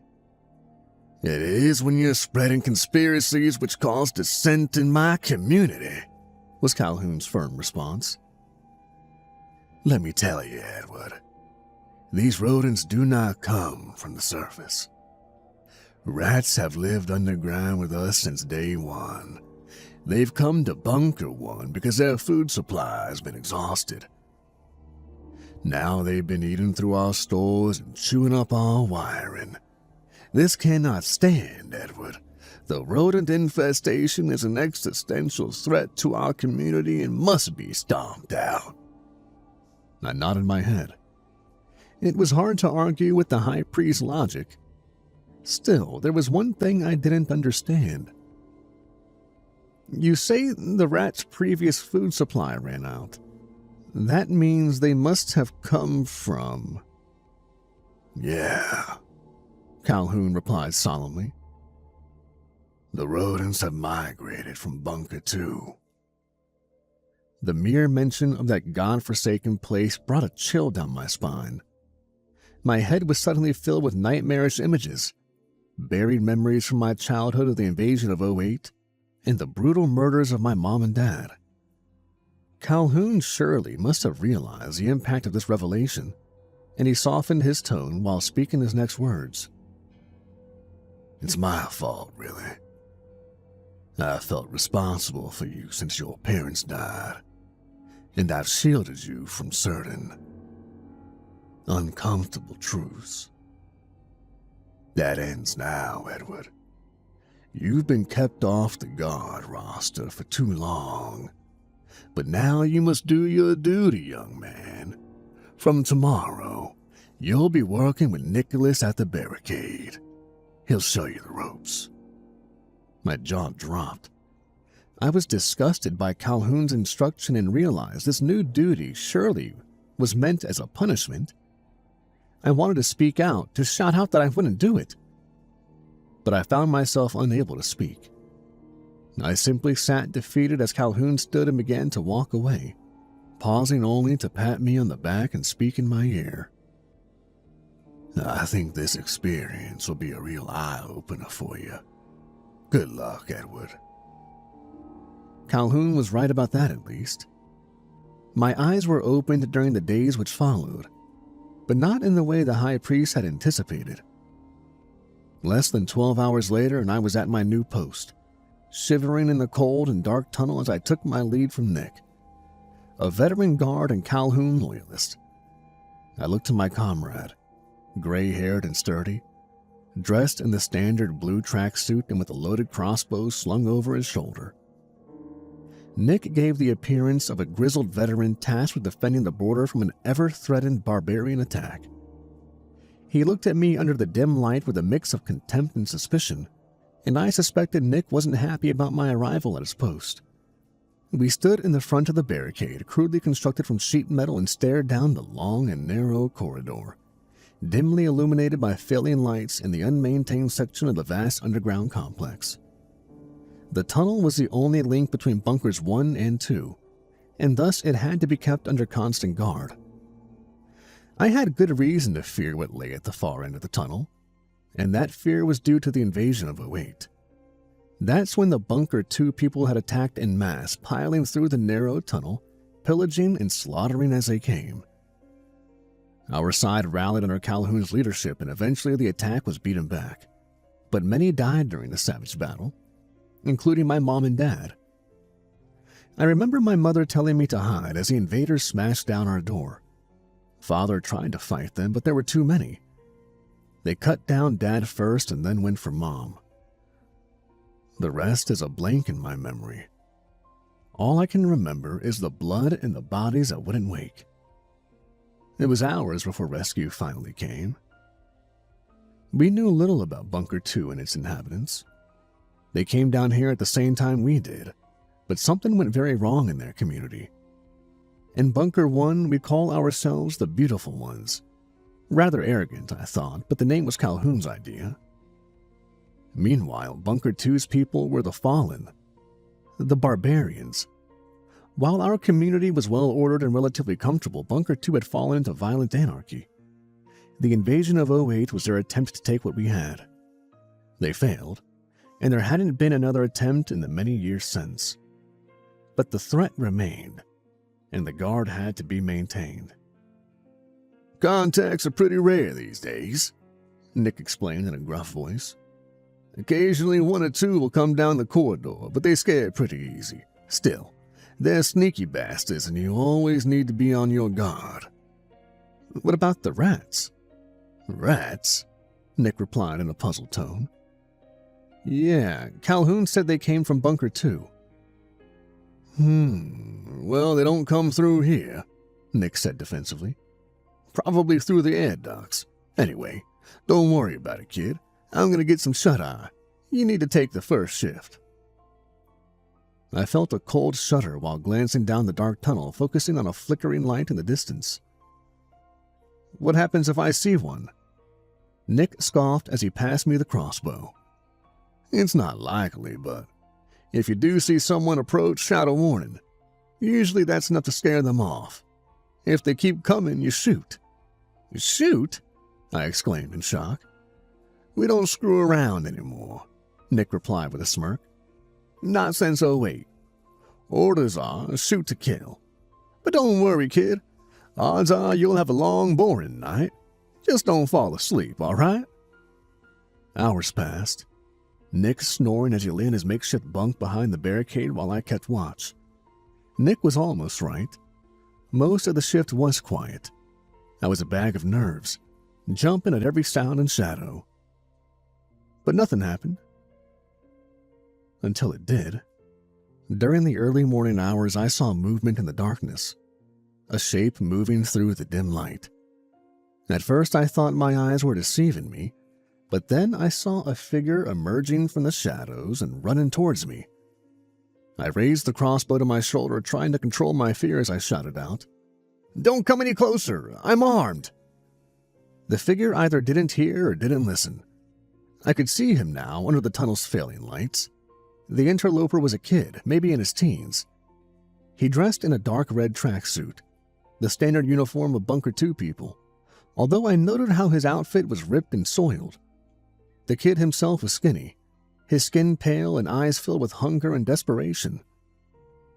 "Don't you hear me? Stop now and turn the hell around. I mean it." "Please don't shoot," the kid pleaded as he abruptly stopped running and held up his hands defensively. "I just want food, that's all." He was only 10 yards away from me now. A single squeeze of the trigger and the bolt would be lodged in the kid's chest. But I couldn't do it. I couldn't kill an unarmed young man. My hands were shaking as I clutched hold of the crossbow. We stared at each other across the gap, and for a moment everything froze. But a second later, I heard a gruff voice from my ear. Nick had woken from his slumber. "Shoot him, Eddie. He's crossed the line. You have to finish it." The kid's eyes bulged in terror as he pleaded for mercy. "I'm sorry, I just wanted food, but I'll go back." "Too late, asshole," Nick replied cruelly. "You should have listened to the first warning. Now we've got to make an example out of you. Shoot him, Eddie." But I wouldn't. "No, this isn't right. He's not a threat." "It doesn't matter," Nick replied, the fear now coming into his voice. "The High Priest's orders are clear." "Calhoun wouldn't want this," I shot back, looking over my shoulder while keeping the crossbow trained on the kid. "I'll take the prisoner to him. Calhoun will show mercy. I know it." I was winging it. Didn't know what I was doing, but I couldn't let this kid die. Nick was uncertain now. He wasn't happy with this change of protocol. Clearly, it scared him. "Fine," he answered finally. "You take the prisoner back and I'll stay here. But on your head be it, Eddie." I nodded, motioning for the kid to move and noting the relief in his hungry eyes. The Bunker 2 prisoner didn't give me any problems on the march back home. I guess he was just grateful to be alive. I asked some questions but got few answers. The kid's name was Kyle. He was scared, hungry, and running from unspecified horror in his home bunker. I expected Calhoun to be angry at my disobedience, but never thought he'd take it so far. The High Priest's initial fury at his midnight service being interrupted was followed by a hasty order for his henchmen to gather the entire community in the temple. All 102 of my neighbors, from the youngest infants to the elderly. I saw them all pile into the overcrowded place of worship, assembling under the mural of the great outdoors. There was Mr. and Mrs. Robinson, the nice couple who lived in the bunk next to me, with their infant son Isaiah. Beside them stood Owen, the head engineer in charge of the water purifiers, and Yasmin, the kind-hearted head teacher at the community small school. And amongst the crowd was Sonia. Our eyes met through the chaos, and I saw nothing but hostility. I realized then that something significant had changed. These were no longer my friends and neighbors. They were strangers to me now. Calhoun stood at the pulpit watching over his faithful. Meanwhile, 2 of his henchmen, Duncan and Mo, kept a tight hold of Kyle, the terrified prisoner from Bunker 2. As for me, I was reduced to the status of a paralyzed observer, unable to act as events played out in front of my eyes. Once the crowd had fully assembled, Calhoun cleared his throat and spoke out to capture their attention, his booming voice filling the hall. "My faithful, my children, it is with great regret that I call you here tonight. But alas, I've been left no choice." He paused, staring down at me with anger and disappointment in his hard eyes as he pointed me out to the crowd. "Brother Edward has betrayed us. Foolishly, he disobeyed orders and brought this into our fold." Duncan and Mo dragged Kyle forward. The kid tried to fight but was too weak. "This invader has come from Bunker 2, Calhoun announced with a barely concealed rage in his voice. "He is corrupted by the evil which dwells in the fallen bunker. Many of us are old enough to remember their invasion in 08. when these savages slaughtered our friends and family members without provocation or mercy. A wave of angry murmurs arose from the crowd, and more than a few hateful glares were cast in my direction. Clearly, this intruder is a spy by the barbarian leaders of Bunker 2. He cannot be allowed to return and report what he's seen. We must make an example of him. A roar of approval went up from the bloodthirsty mob. Calhoun shushed his people before calling out 6 names, ordering them up to his pulpit. There he handed them 6 daggers. It was clear what the intention was, and one of the 6 was Sonia. I cried out and tried to push forward to stop the savagery, but I was grabbed from behind and held back. The kid squirmed and begged for mercy, but he would find none. One by one, the executioner stepped forward and stabbed Kyle repeatedly in his chest and stomach. The poor kid screamed in agony, losing strength as his young blood spilled on the temple floor. When it was Sonia's turn, she paused briefly to look in my direction. Our eyes locked, and I swore I could see apprehension and fear in her pale face. Sonia didn't want to do this, but she didn't have the strength to go against the mob. I could only watch in awestruck horror as my ex-fiancé stabbed the dying Kyle in the guts, finishing the brutal ritual and ending the innocent kid's life. And I fell to my knees, crying out as angry tears rolled down my cheeks. I was surprised that they let me walk away from the murder scene. Frankly, I half expected for the mob to turn on me next.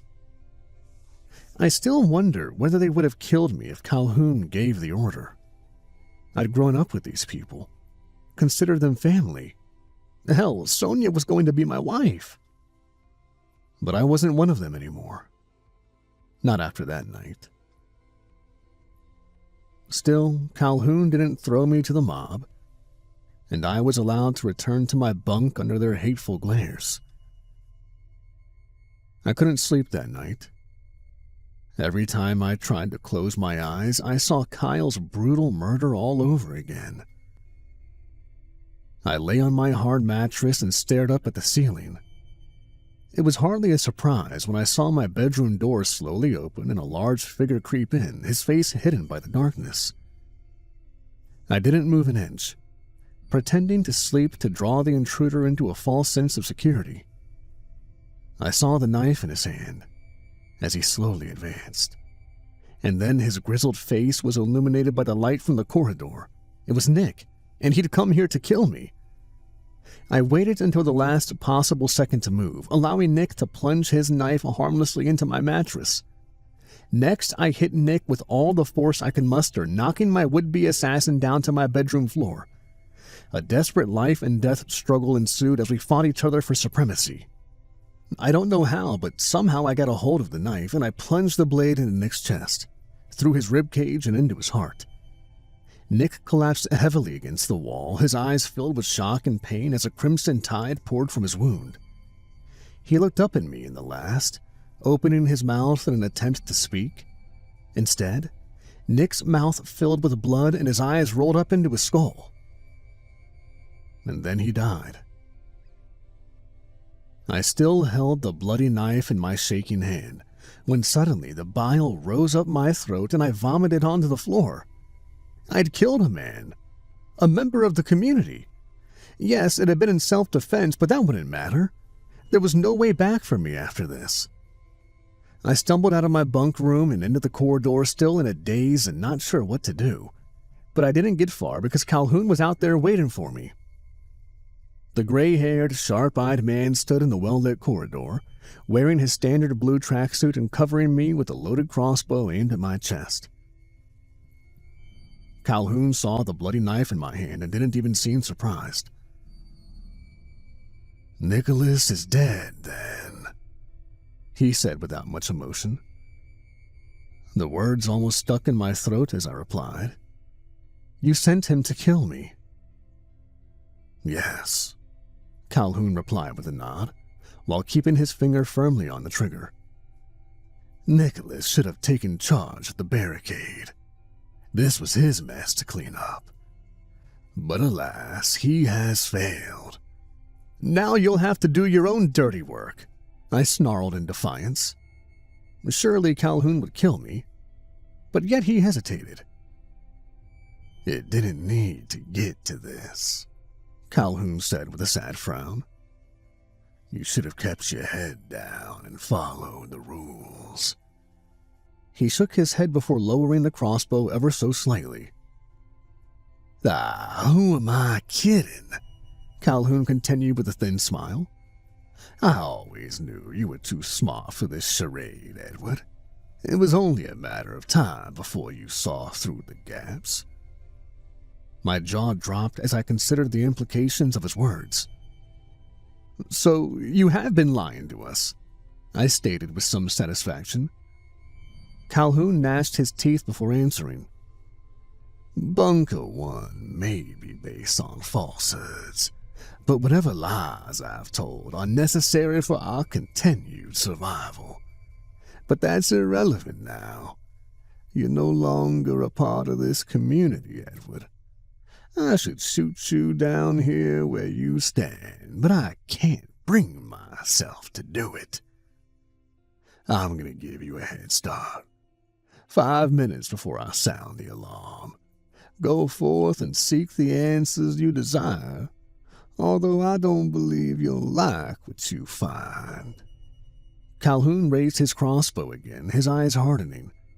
He was giving me a chance to live, and I was determined to take it, sprinting down the corridor and out of sight. With the bulkhead door to the surface sealed shut, there was only one other place I could go. Back to the barricade. Soon I was standing at the barrier of sheet metal and once again staring down the ominous corridor. The lights were flickering and the tunnel appeared even more foreboding. My nostrils even picked up on a foul smell coming from somewhere down there, a stink of creeping death. Every instinct in my body told me not to go down that godforsaken tunnel. But what choice did I have? I briefly considered returning to Bunker 1 and trying to persuade the others of Calhoun's deceit, but I knew this would never work.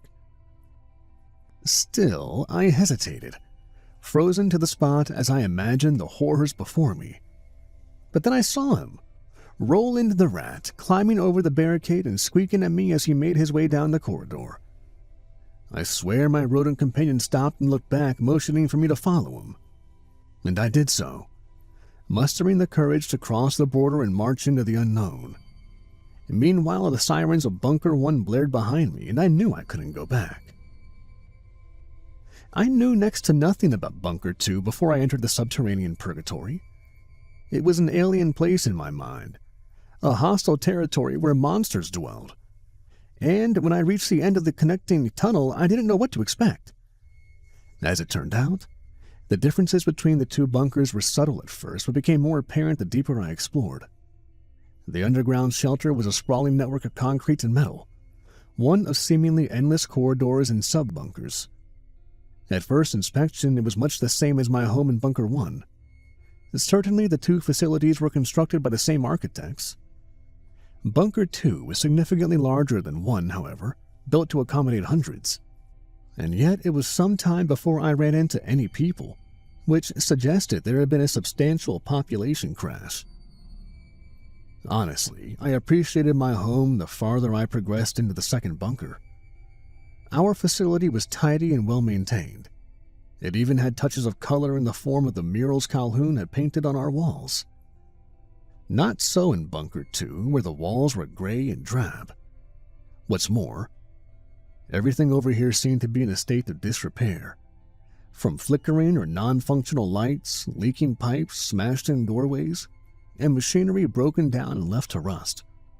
Frankly, I was amazed that the facility was still inhabitable. And yet the air was breathable and there was no significant light for me to navigate my path. More concerning were the signs of violence I witnessed. Broken barricades in lonely corridors, scorch marks on the walls, and dried blood on the floors. It brought a cold chill to my bones when I imagined the horrors that have once occurred in these halls and corridors. I saw no human beings during the first few hours of my exploration, but I wasn't alone. Roland was my companion during the trek. Sometimes the rodent disappeared from view for several hours, scuttling off into the shadows or down the pipes. But he always came back, appearing under my feet and looking up at me with his big brown eyes. It was the strangest thing, because it often seemed that Roland was guiding me, leading me deeper into the bunker and directing me towards something. Or perhaps I was just losing my sanity. In any event, it was about 6 hours before I encountered the first human resident of Bunker 2, and this meeting was not a good one. I saw the shambling figure emerging from the corridor behind me and almost jumped out of my skin. The person who emerged was an elderly woman, her hair long and white and her skin wrinkled. Her red tracksuit was ancient, worn, and hanging off her thin and frail body. She limped forward towards me with her bony hands held out, but it was her bloodshot eyes that shocked me. Eyes filled with hunger, desperation, and madness. The elderly woman wasn't much of a physical threat, but there was something about her which made me feel unsettled. I still had the knife I'd taken off Nick, but the dagger was tucked into my waistband and I was reluctant to use it again, even in self-defense. So, I attempted to resolve the situation with my words. "Hello, ma'am. Do you need help?" The woman's eyes widened and she opened her crusty lips to speak in a hoarse voice. "Hungry. I'm so hungry." I shrugged my shoulders. "I'm sorry, but I don't have any food." I watched in horror as her face twisted and she snarled her next words. "Meat. You are meat." She lurched forward aggressively and I reacted on instinct, pushing her down to the hard floor. The woman fell hard and I heard something crack. Maybe she'd broken something, but the woman's hostility towards me didn't diminish. She hissed like a cat while glaring up at me with hate in her eyes, grasping out with her claw-like hand. I'll confess that I broke in that moment, fleeing down the corridor as the fallen woman screamed after me. I left the crazed and starving lady in my wake, but was left wondering what had happened in Bunker 2 and how far its people had fallen. Unfortunately, I soon got my answer. Another corridor with flickering lights, except there was a foul smell down there. A rancid stink of rotting flesh. I shouldn't have gone down there. Of course, there was something horrific at the end of the corridor, but I needed to know the truth no matter how terrible it would be. Advancing cautiously into the darkness while holding my nose, I soon found the source of the stench. Because there, in an abandoned bunk room set off the dimly lit corridor, was a human corpse. The body was badly mutilated, so much so that I couldn't tell the victim's gender. The skin and much of the flesh was stripped away, exposing the white bones underneath. The sight and smell were so bad that I retched, but nothing came up because my stomach was already empty. I hadn't seen a dead body in many years, not since my parents were murdered. And even then, the victims of the '08 invasion were dealt with compassionately and efficiently, burnt in the incinerator, as was the tradition in Bunker 1. But leaving a body out to rot seemed barbaric to me. That wasn't the worst of it, though. I forced myself to observe the bloody corpse in closer detail, hoping to find some evidence on the cause of death. At first, I assumed the victim had been eaten by rats. But no, the flesh hadn't been torn apart with teeth. It had been carefully sliced from the bone by a knife. The victim hadn't just been murdered, they'd been butchered. I stumbled away from the bloody scene, my whole body shaking as I was overwhelmed by feelings of revulsion and terror. The implication was obvious. The Bunker 2 people I'd encountered were starving, so clearly food was in short supply over here. But now I realized how bad it got. Clearly, there were some who'd resorted to cannibalism. I experienced an existential dread in that moment as I fled from the scene. I'd sought out the truth. Calhoun told me I wouldn't like what I found, and he was right. How foolish I'd been. Life in Bunker 1 had been a lie, but it was safe and comfortable back home. Here, it was a living hell, worse than I could have imagined. Why had I come here?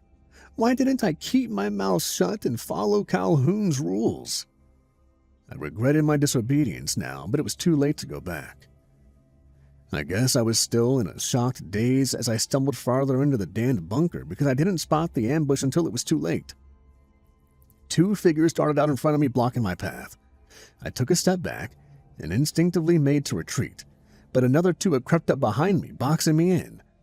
I reached into my waistline and withdrew my knife, even though I had little to no hope of defending myself against this quartet. Observing my opponents, I noted that they were all female, young women in red tracksuits. All 4 were lean and thin, but they shared a fierce and determined look, and all were armed with long steel javelins which were aimed menacingly in my direction. These were tough women in the mold of Amazonian warriors. I had no doubt they could and would kill me if it came to a fight. Nevertheless, I continued to hold out my knife in a futile act of defiance.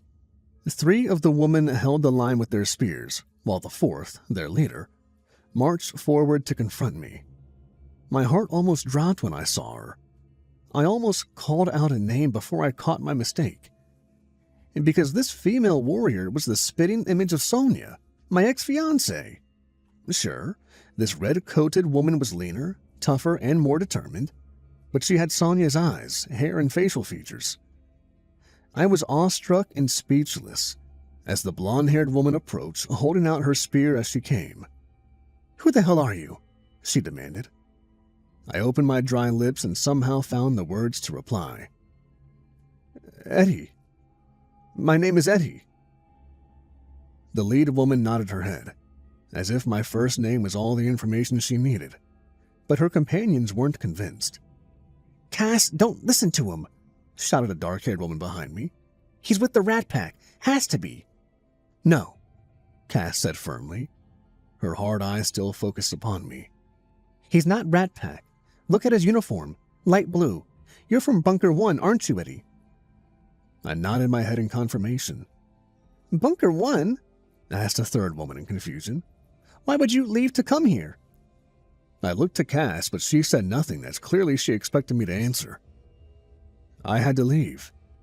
Got in trouble with the high priest. There was nowhere else to go." "That's bullshit," cried the 4th woman. "He's a damn spy." "Maybe he is," Cass answered thoughtfully. "But we'll bring him back to camp to find out for sure." She nodded to the knife still in my hand.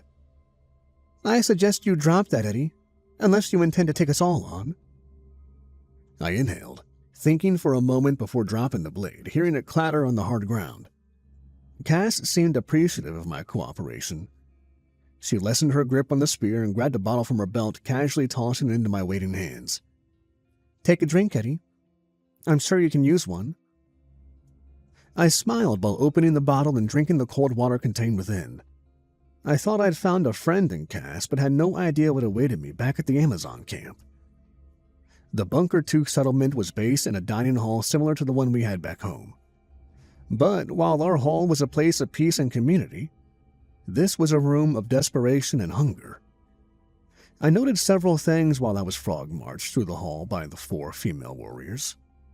There were about 50 or 60 people spread throughout the space, sitting at steel tables while staring longingly towards the canteen. I witnessed how the children were the only ones active, and they were out of control, almost feral as they fought each other with food trays and jumped all over the tables. Their mothers made no effort to control their offspring, merely watching them with dead eyes and indifference. And it was only mothers. There were hardly any adult males, and the few men I could see were elderly and unresponsive. It seemed that this small community was run and protected by women, and this puzzled me. My curiosity got the better of me as I whispered the question to Cass, who strode by my side. "What happened to all the men?" Cass simply shrugged her shoulders before responding. "Dead, mostly. Killed each other in vendettas and duels. Those who survived ran off to join the Rat Pack, and those bastards have been wreaking bloody mayhem for years." I took note of her words, but made no further comment. This was the second time I'd heard mention of the Rat Pack. I didn't know who they were, but guessed this group were bad news. I did notice how I received suspicious and hostile looks from many in the assembled crowd, and this brought back painful memories of my treatment in Bunker 1. But I tried to reassure myself that these people were simply curious. In any event, My attention was soon drawn to the canteen at the back of the hall, where a trio of beleaguered caterers emerged with trays of food. The community members responded with great enthusiasm as they piled forward, but Cass and her warriors were there to keep control. "You know the drill," Cass commanded. "Everyone will be served. Stand in line and wait your turn." There were grumbles from the crowd, but they eventually complied, forming an untidy line as they queued up for their breakfast. Cass tapped me on the shoulder, smiling while asking, "You hungry?" I nodded my head and allowed her to lead me to the back of the line, although I noted the harsh glares from those in front of me. The hostility only grew worse as I reached the front of the line and was served food by a hard-faced dinner lady. I glanced at the tiny portion of beans dished out to me and thought I was being deliberately underserved. But when I looked to the other plates, I saw we'd all received the same meager offering. There was rationing in Bunker 1, of course, but our stocks were ample, and we didn't have to survive on starvation rations like these. And as I ate, I realized why the crowd was so hostile. "Why the hell does he get to eat?" cried a middle-aged woman who pointedly accused me. "Our children are starving. We don't have enough room for another mouth," shouted another. Once again, an angry mob was turning against me. I started to back away, setting down my plate in the process, but thankfully Cass stepped in to defend me. "Come on, people. Eddie is our guest. I invited him." "He's an outsider from Bunker 1, cried out the dark-haired warrior. "We can't trust him." The suspicious murmurs escalated, and I could tell the situation was getting out of control. So I held up my hands defensively and spoke. "I'm not staying, just passing through. I don't want any trouble." "Yes," Cass added. "He's leaving, and I'm escorting him out." This seemed to quell the mob's anger as they slowly drifted away and returned to their food. Meanwhile, Cass took me to one side and picking up her javelin before handing me back my knife. "I know some people who can maybe help you, but we need to be careful, because we'll be traveling through their territory." I nodded my head, wondering who Cass was referring to and what dangers lay ahead. But I couldn't stay here, and I had no choice but to trust her. We walked out from the dining hall and proceeded deeper into the subterranean labyrinth. I was nervous, but experienced a moment of joy when I spotted Roland scurrying across the floor ahead of us.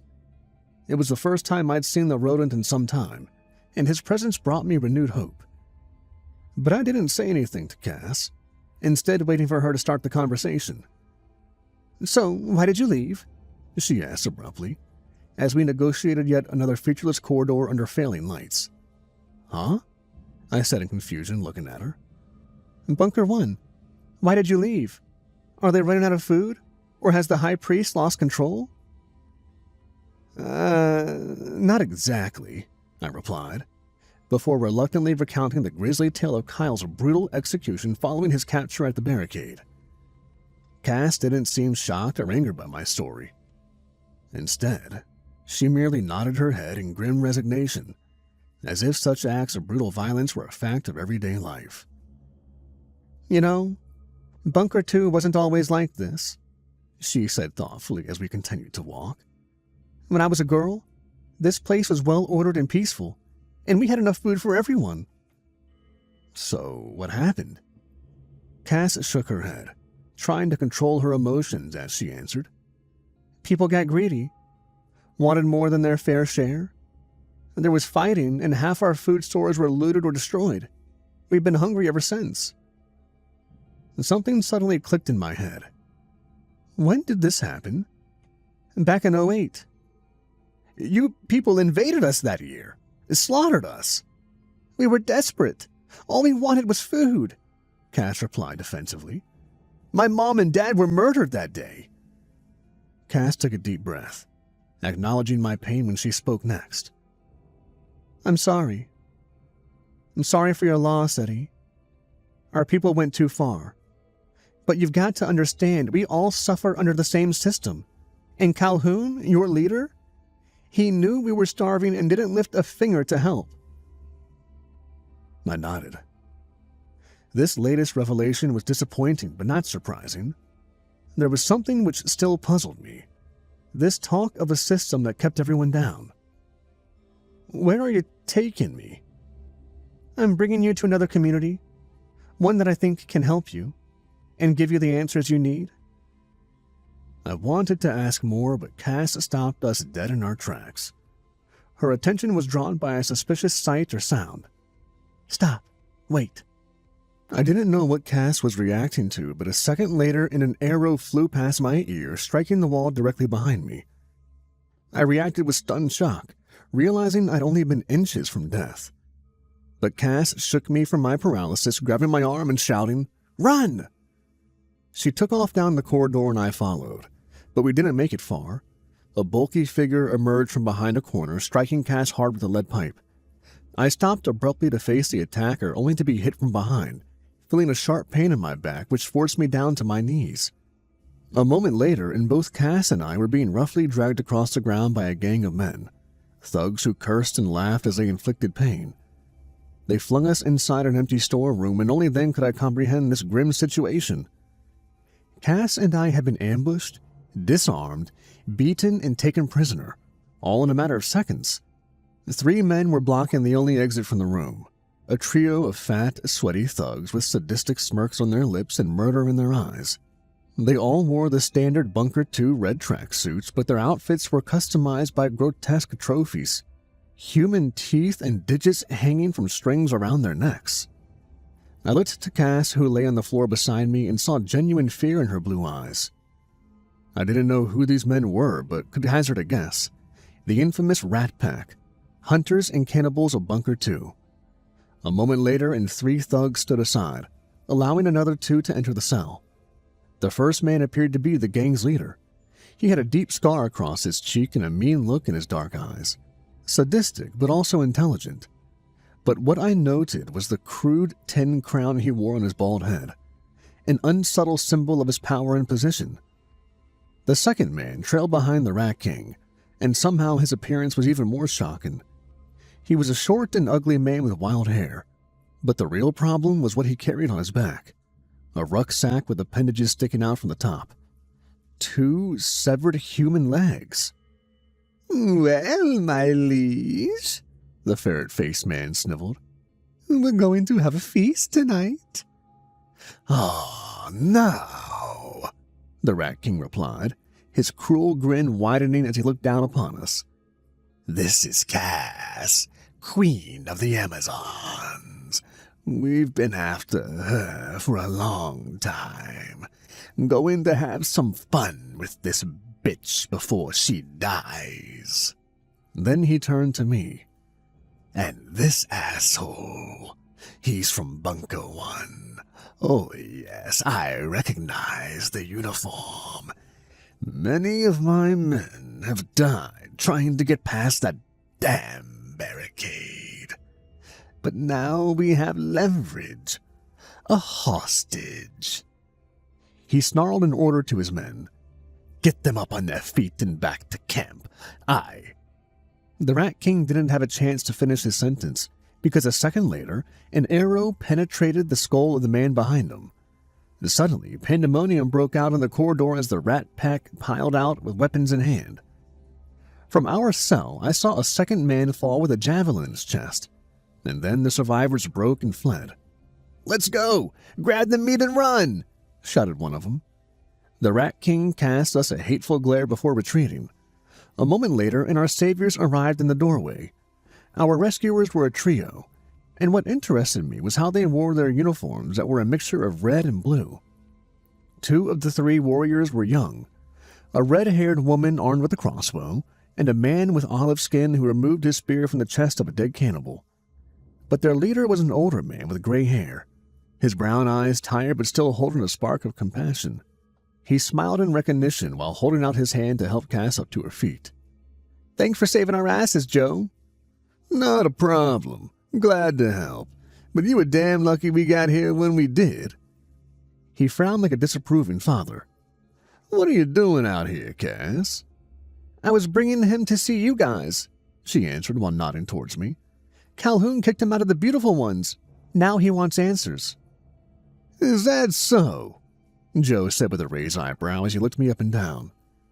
"Well, we best get moving. The Rat King's been given a bloody nose, but he'll return looking for payback. We need to get underground. Then I'll tell this young man everything I know."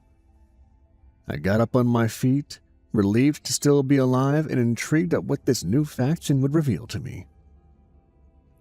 We escaped quickly from the killing zone, fleeing before the Rat Pack cannibals returned. Joe and his people led the way, while Cass and I followed, both of us grateful to still be in one piece. I expected to see yet more bland corridors and halls, but Joe's faction didn't bring us to another section of the hellish bunker too, because they didn't live in the bunker. They lived under it. Turning another corner, I was shocked to see a tunnel leading downwards. Panels had been removed from the bunker floor, and a passageway had been dug into the earth. I hesitated for a second as Joe and his warriors descended into the hole, but Cass followed and I went with her. I don't know how they built the tunnel network which sprawled underneath the bunker complex, but clearly much work and planning had gone into its construction. The main tunnels were wide and tall enough for 2 fully grown adults to walk side by side.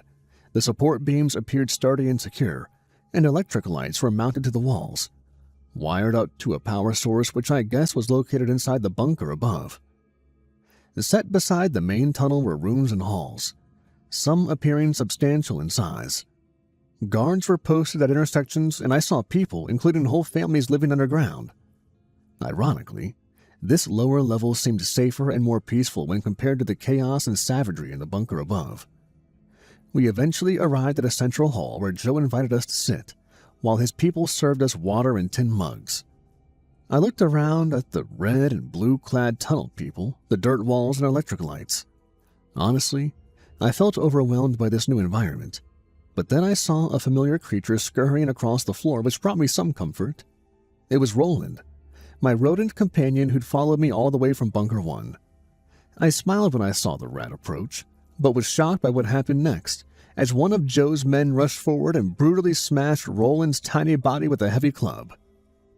It was crazy, but I reacted with anger, jumping up and remonstrating with the club-wielding thug.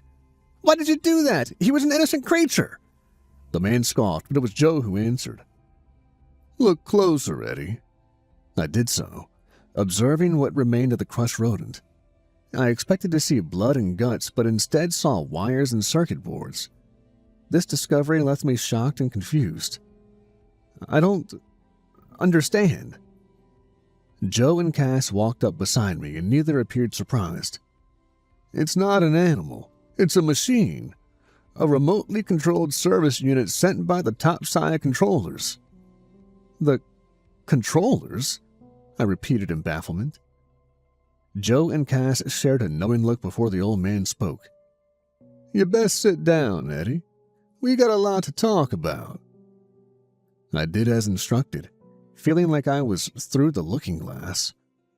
Honestly, I was afraid of what I was about to hear, but also exhilarated because the truth was finally in sight. "You know Calhoun?"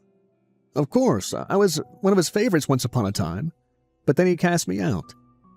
"Yeah. Calhoun and I were close friends for many years. We were both part of the first generation. Not many of us left now, sadly." I raised my eyebrow in surprise. "You lived topside before the war?" "We did, but there was no war." My jaw dropped in disbelief. "No war? That doesn't make sense. Why else would you have gone below ground?" "We didn't come here voluntarily," Joe said solemnly while lowering his head. "They put us here, trapped us in these bunkers and sealed off the doors. Why? Nobody knows for sure. Our best bet is some kind of experiment." He paused, pointing to the shattered remains of the robotic rodent. "We removed the surveillance cameras years ago, but they've become more sophisticated in keeping tabs on us. Our group moved underground in an attempt to escape their watchful eyes, not to mention the violence and chaos in Bunker 2. I suppose you could call our jailers benevolent. They provided ample food, water, and supplies to support a growing population. Much of the suffering inside the bunkers has been of our own doing. Take the Rat Pack as an example. My head was spinning and I felt like I could vomit. What Joe was saying sounded insane, and yet it all made sense to me. But there was still one thing I didn't understand. Calhoun, he's a part of it then? He's running the experiment? Joe shook his head. No. Calhoun's a prisoner, just like the rest of us. The Beautiful Ones was his way of trying to take back control. His cult is built on a lie, as you can now see. To be fair to my old friend, he did what he thought necessary to keep order in his bunker. But in the end, the truth will always come out. I zoned out after this, unable to focus on Joe's words. Eventually, the old man left me be as I tried to process my thoughts. But Cass sat by my side, letting some compassion seep through her tough exterior as she put her arm around my shoulder, smiled, and spoke softly in my ear. "You okay, Eddie?" I opened my mouth but couldn't find the words to respond. It didn't matter, though, because a moment later it all went to hell. Suddenly, a man ran into the underground hall, bleeding from what looked like a stab wound as he shouted frantically, "It's the Rat Pack! They've broken through!" Suddenly, every man and woman jumped into action, grabbing hold of weapons and preparing to defend their home turf. Cass and I joined their defensive line, and even the elderly Joe took up arms. We could hear the clash of steel weapons echoing through the tunnels and the screams of men and women struck down. And then the enemy charged inside the hall, the Rat King and a dozen of his men, their spears and blades dripping with the blood of their enemies. Their leader stood at the head of the mob, his crazed eyes full of bloodlust as he scanned the crowd, searching for targets. Meanwhile, the tunnelers joined the battle. Bolts and spears flew through the air. Men fell screaming, and the survivors fought hand to hand. I lost track of my companions during the melee. Cass was fighting a weasel-faced attacker and holding her own, but Joe was soon in trouble. The Rat King went straight for the tunnelers' elderly leader, and poor Joe didn't stand a chance.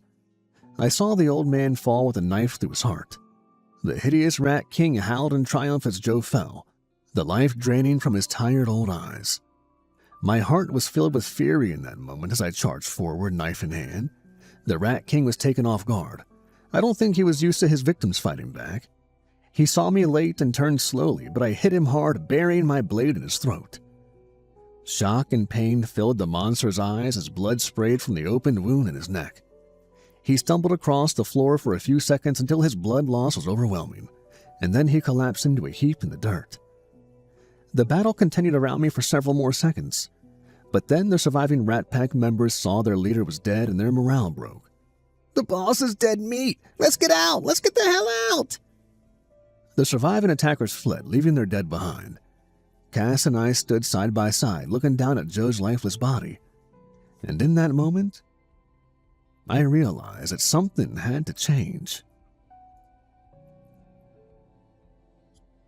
Weeks passed before we made our move. The deaths of Joe and the Rat King had left a power vacuum in Bunker 2, one which Cass and I were able to take advantage of. It took time to reach out to all the factions and bring them under one flag. A difficult, nearly impossible task, but we managed it. Cass's Amazons, the tunnelers, the ferals, and even the surviving Rat Packers. Former enemies had become allies, and what brought them together was one thing: the truth. We spent time waiting for the right moment to strike. I wanted to avoid more bloodshed if at all possible. Cass and I watched the barricade for several nights, waiting until both guards were asleep before moving in quietly, overpowering and restraining both men and taking them prisoner. With this task completed, our ragtag army moved in. Calhoun had become complacent. It had been so long since the last significant attack upon Bunker 1, and their defenses were weak. His second mistake was letting me live. I'm sure Calhoun thought I'd die over there in Bunker 2. He certainly didn't expect me to come back with an army behind me. And I had the advantage that Bunker 2 people didn't: knowledge. I'd grown up in Bunker 1, so I knew the layout, the people, and the routines. We came in while the Beautiful Ones were asleep, taking them off guard. By the time my former neighbors emerged from their bunks, it was already too late. They were outnumbered and outgunned, but I'd given my soldiers strict orders not to kill. The Bunker 1 community were in a state of shock and astonished to see me back. Sonia was amongst their number. There was anger in her eyes when she saw me, and I felt sure my ex-fiancé would speak out. But all Sonia's hatred seemed to melt away once she locked eyes with Cass, because the two women were sisters, separated at a young age but now reunited. And they weren't the only ones. The peoples of Bunkers 1 and 2 had been enemies for years, but this was an artificial divide, and ultimately we were all from the same place. But Calhoun wasn't willing to accept this. The high priest marched into the dining hall where we'd assembled the prisoners. His enforcers, Mo and Duncan, stood by his side, and all three were armed with daggers. It seemed Calhoun wasn't ready to give up. He looked at me with disappointment in his old eyes, shaking his head as he spoke. "Edward, what have you done?" But this judgmental father routine wouldn't work on me. Not anymore. I didn't respond to Calhoun, instead speaking directly to the Bunker 1 folk. "This man has been lying to you for years. Yeah, he may have had his reasons, but he's a liar nonetheless. There was no war. The surface isn't uninhabitable. The truth is, we're prisoners. Our forefathers were trapped down here decades ago. Anonymous controllers have been watching us ever since, observing us like we're rats in a damned maze. And this divide? Bunker 1 versus Bunker 2? It's meaningless. We are brethren, all from the same stock, and we're all victims of the same cruel system. Only by working together can we break the wheel." I've been practicing this speech in my head for weeks, but honestly, I didn't know how it would be received. Would the beautiful ones continue to deny reality? Would they remain loyal to Calhoun and his false vision? I looked around the faces of the people I'd grown up with and saw the doubt creeping in. It seemed there had been cracks for some time, and now it was all crumbling down. I expected Calhoun to call me the liar and defend what he'd spent his entire life building. The old man opened his mouth to speak, but the words didn't come. He looked exhausted and defeated, and perhaps even relieved that it was all over. The final blow was when Duncan and Mo, his most loyal enforcers, dropped their weapons and came over to our side. I had won, but I didn't hate the fallen priest. I felt sorry for him. "You can still join us, Calhoun," I exclaimed in an attempt at reconciliation. "You're a victim of this system too. Help us find a way out." Calhoun laughed bitterly, waving his knife in the air as he spoke. "You stupid boy. You still don't get it, do you? There is no way out. You've no idea what you're unleashing." "It's over, Calhoun. This is happening whether you like it or not." I honestly didn't anticipate what Calhoun would do. If I had any inkling, I would have tried to stop him. But he acted too quickly, such was the former high priest's determination. "I won't be a part of this," he cried out in defiance. Then, Calhoun raised the knife to his neck and sliced his throat from ear to ear. Cass, Sonia, and I ran to his side, but it was already too late. Calhoun choked on his own blood and the life went out of his eyes. I hadn't wanted anyone to die, but Calhoun had made his own choice. His action wouldn't stop us. We all marched as one now. Beautiful ones, Amazons, tunnelers, and Rat Pack. All united with a common goal: to break the system and escape from this man-made hell. There was only one place to go: the bulkhead doors. The steel barrier separating us from the surface. We didn't know how to break out, not yet, but together we would work it out. We marched as one down the final corridor, our goal in sight. But the controllers must have anticipated this scenario. I saw one, then two, then three rats emerging from the vents in the walls and ceiling. Except they weren't rats. They were the same model as Roland, surveillance drones. But this wasn't their only purpose. Within moments there were dozens, then hundreds. They emerged from every crevice, coming in front and behind, soon surrounding our party. The mechanical killers surged forward in a deadly wave, opening their maws to reveal rows of razor-sharp steel teeth.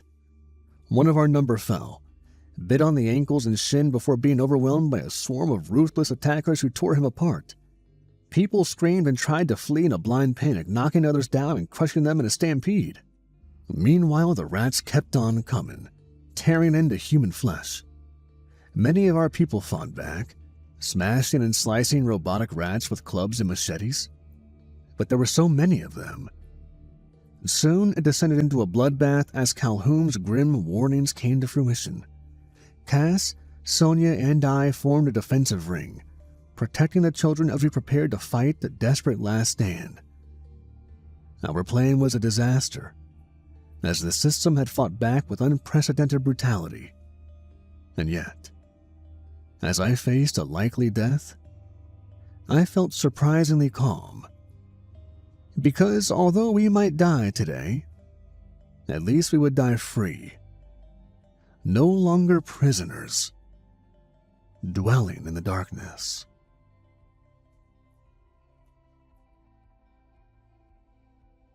Hey everybody, Kevin here from Nightmares Nightly.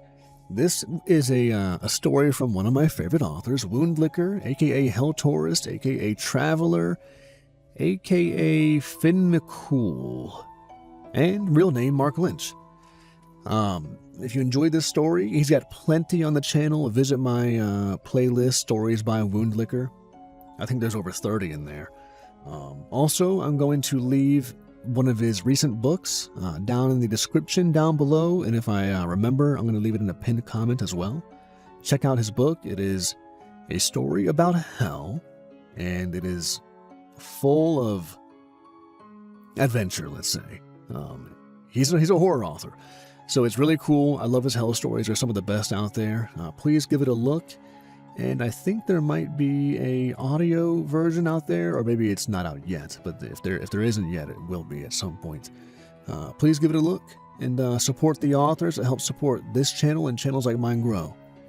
Mark Lynch is a friend of the channel, and I keep in contact with him often, and he's a super cool guy. And as always, thanks for listening, everybody. There's a storm coming. Are you ready? The stranger asked.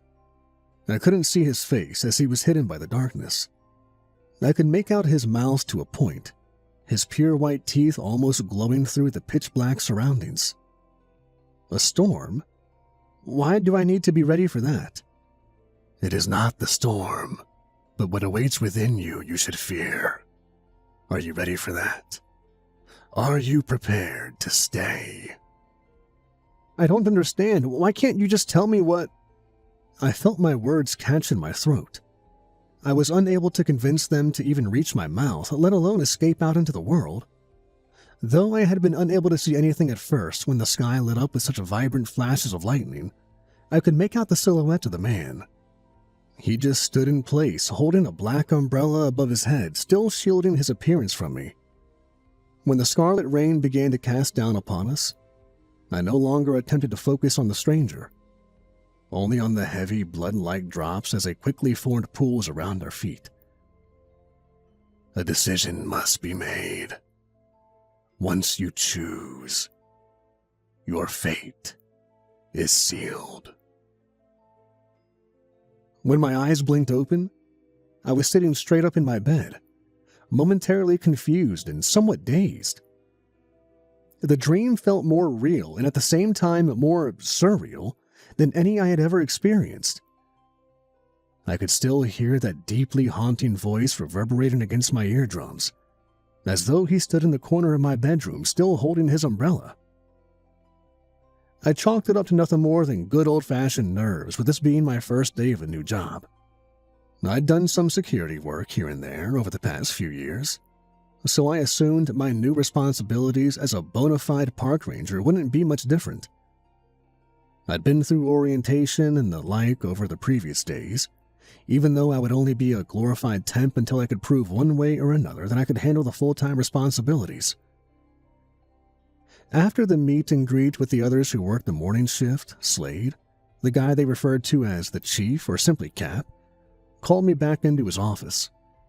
He was an older guy, maybe around 50 or so, but he was a good bit taller than me and quite stocky. He looked like someone you don't want to be disrespectful or rude to. I most definitely didn't want to get on his bad side anyway. We talked back and forth for a while, just shooting the shit and getting to know each other a bit. He asked if I saw this as something I could see myself making a lifelong career out of, but I couldn't give him a straight answer on that. It was my first day, after all. He seemed understanding to my stuttered reply when I tried to come up with something to say to his question at least. Once the small talk was out of the way, he got up from his seat, shook my hand, and led me towards the door to his office. He reached out for the latch before hesitating, glancing over to me and placing his hand on my shoulder. "Once you see them, they see you too," he told me, staring into my eyes with such intensity I felt my spine stiffen. Huh? "There are a lot of strange things out there, but nothing else like them. You best be sure you want to stick around before the rain comes." I'm sorry, sir. I don't know what you're... Get a feel for the job, get the routines down, and get to know the rest of the guys. We're a family around here. More so than that. I just continued to stare back at him, feeling more puzzled by the second. To be honest, I thought he was just messing with me, hazing the new guy and all. Still, he was getting up in years, so I thought he may well have been a bit... well, I was sure he meant well anyway. "There's a storm a-comin', son. Best be sure before it gets here," he said, finally pulling the door open. His words instantly flashed me back to the bizarre dream from the night before, but I was certain it was nothing more than a coincidence. There had been something of a drought of late. I couldn't even remember the last time it rained, so it had to come sooner or later. I just chalked the shared sentiment between my new boss and the stranger in my dream as nothing more than my subconscious longing for the rain to come and cool off the world some. He handed me a set of keys, warning me to never be without them. The keychain that dangled from the 8 or so keys of various shapes and sizes was the same unusual symbol that was mounted to the outside wall of the ranger station. I didn't pay much attention at the time, as I assumed it simply represented whatever company may own or operate things around these parts. But I would learn to damn sure do what he advised, and keep them on me at all times. As that first week progressed, I grew to very much enjoy the job, as well as the company of my fellow employees. Since I had technically signed on for seasonal work, there was potential for it becoming a full-time thing, so I tried to learn everything I could to give myself a better shot. I worked at staggered shifts those first few weeks, working with just about all the other rangers to get all the different perspectives. They were a friendly group, but Rick, the graveyard shift guy, was a bit twitchy and nervous for someone hovering right about 30 years old. He was a slender, shaggy-haired guy, but he looked like he had some muscle on him. There were scars up and down the length of both of his forearms, but I assumed that may have been from his time overseas, and likely a factor for his troubled mind. "You hear some crazy shit out here when the sun goes down," he said more than once over the days we worked together. "What kind of crazy shit?" I asked, honestly quite curious as to what would qualify as such, given all the wildlife around. "Hard to say, really. Just, I don't know, unnatural, I suppose." "But, I mean, like, how so? Weird animal noises? Squealing tires of cars and such? Maybe people messing around? What?" I guess a bit of everything in a way, you know?" Nope, don't know," I replied with a laugh. "You'll understand when you see 'em," he said, attempting to laugh with me. "Kinda open your eyes some, though. Best if you don't, see 'em." "Who are they?" I asked, making air quotes with my fingers. Cap said something about them on my first day, but... "Can't say what they are, on account of the fact I don't really know. Can't even see 'em, all the time, just when it rains, I guess. I know they're there, though. Can feel them looking back at me. Just..." He sort of drifted off while he spoke, just gazing out the window. Whether he was looking at them out there in the dark, I didn't know. In all honesty, I didn't buy it at all. That something out there was only visible in the rain? But Rick looked troubled. Craig, one of the early shift boys, told me that Rick had some lingering PTSD from his time in Afghanistan, and he wasn't all there anymore. For the most part, he seemed like a good dude, but he had seen some shit. His eyes revealed that much. Were it not for Captain Slade having dropped the warning about the elusive them when I started, I wouldn't pay Rick's words any mind. But it had most certainly piqued my curiosity. Are they dangerous? I asked after the room fell silent for a while. Not sure, honestly. But some of the other things are. All kind of things out there. Gets more clear when you see 'em, though. The more he spoke in his almost frustrating riddles, the more uneasy I felt. Not from the elusive them, but from Rick's seemingly troubled mind. Fortunately, the shift had almost reached its end by this point.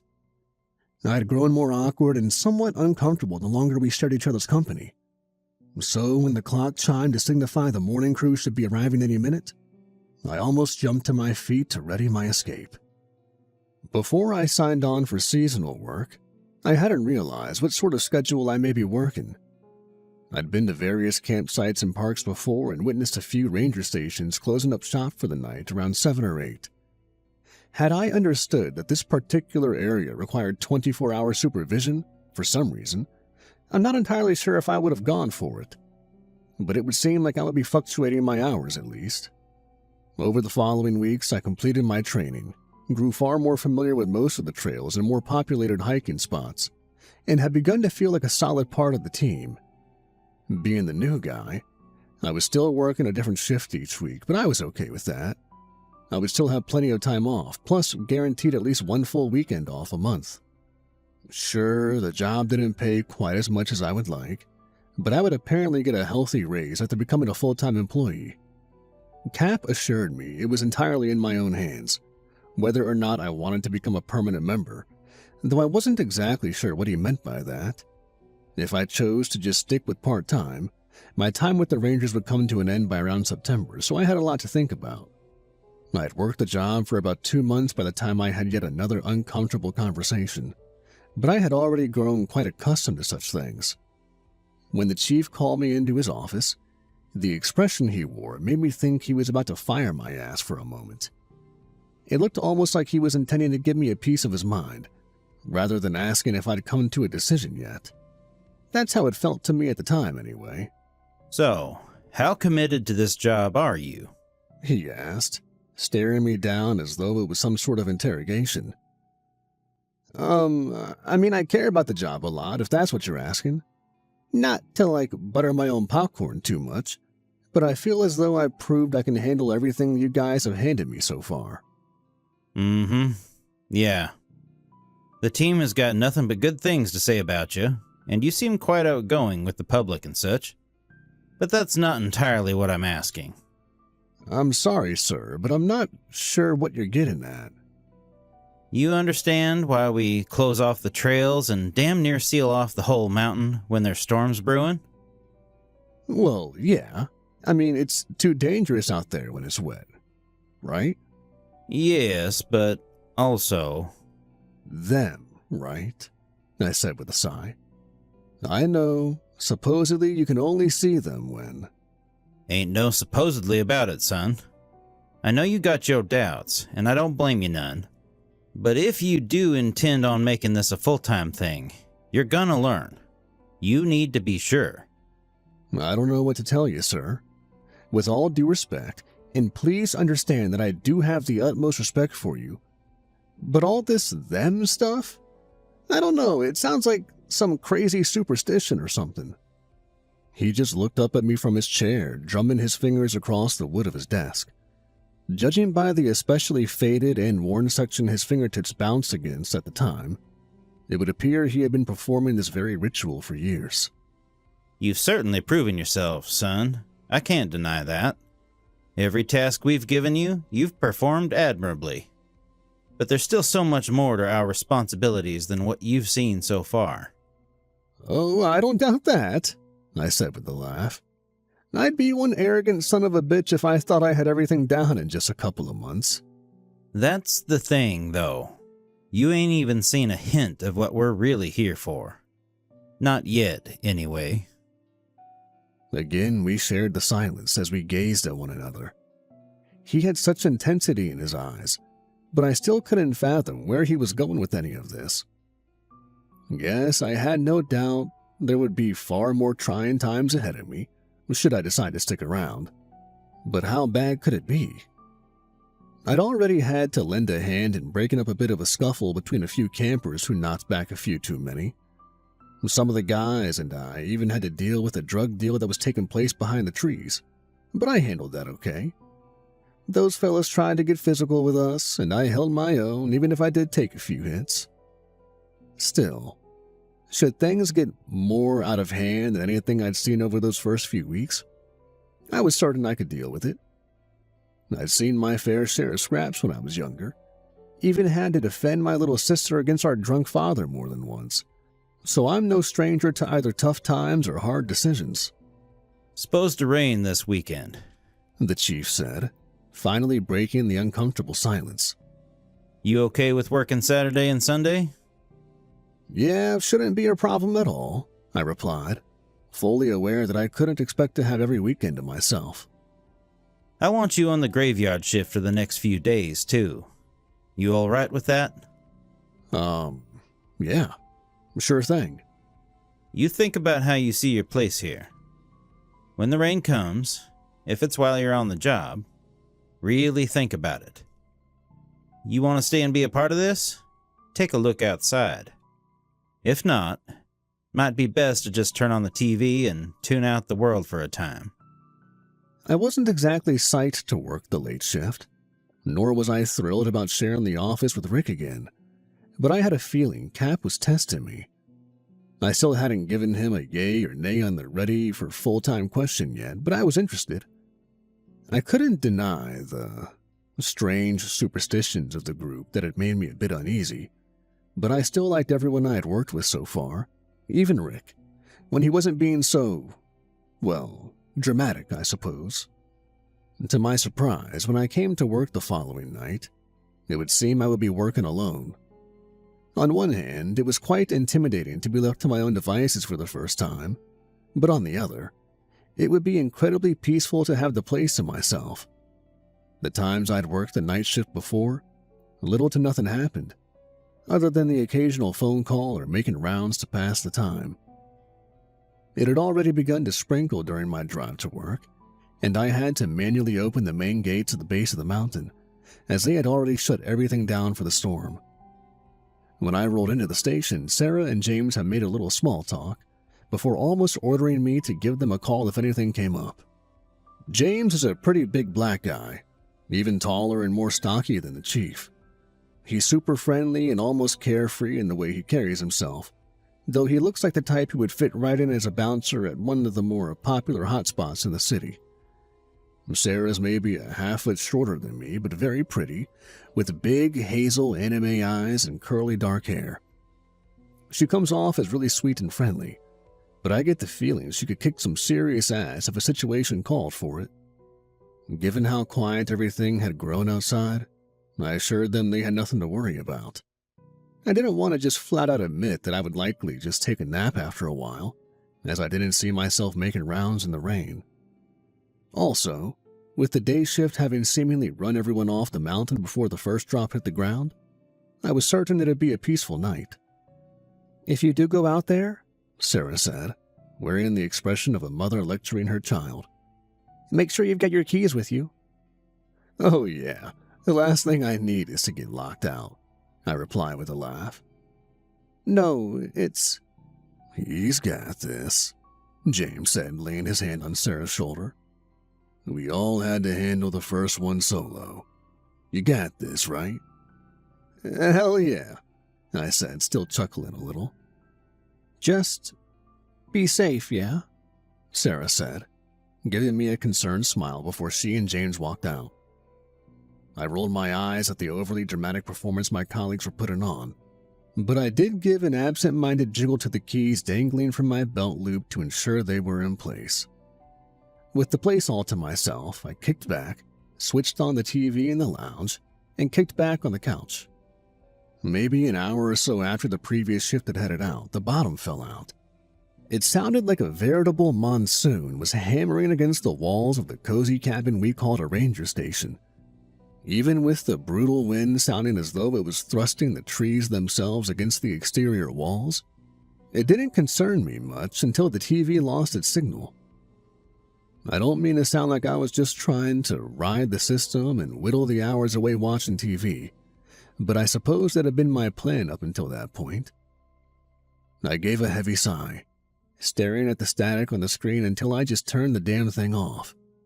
I got to my feet, unclipped the keys from my belt to fidget with them, spin them around my finger and the like, pulled out my phone, and just aimlessly wandered around the cabin. As I casually played my bubble popper game while tinkering with my keys like a fidget spinner, I sighed once more when the lights went out.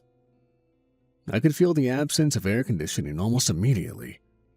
The room got stuffy in a hurry, making me realize I was in for a long night indeed. While the storm continued to rage on, rattling the building so violently I almost jumped with every lightning strike, a new sound joined the soundtrack of my first night alone in the cabin. The scream sounded as though it was right outside, inspiring me to stash my phone and head to the gun cabinet. Whether it was from the scream itself, the fact I was alone, or just a bit of inherent fear at the time, my hand was shaking pretty aggressively while I unlocked the door to the gun safe. I grabbed a shotgun, a handful of shells, and a flashlight from the rack beside the safe, still trembling while I clicked it on. I exhaled a shaky breath as I softly walked to the window, planning to see if I could make out where the scream had come from before marching out into the storm. As I moved to pull open the blinds, the warnings of the chief leaped to the forefront of my mind, reminding me that this very act could be the deciding factor in my future with the Rangers. For a moment I hesitated, still holding the string to the blinds between my fingers. I just stared around the room, almost searching for something to guide me one way or the other. But when the horrified shriek echoed for a second time, my mind was made up, be it for better or worse. For several minutes I gazed through the glass, unable to make out much of anything.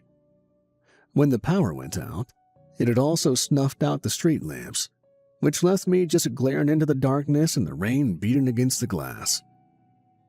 It wasn't until the world outside was illuminated by a succession of lightning strikes that I finally got my first glimpse of what I assumed to be them, though that's not saying much.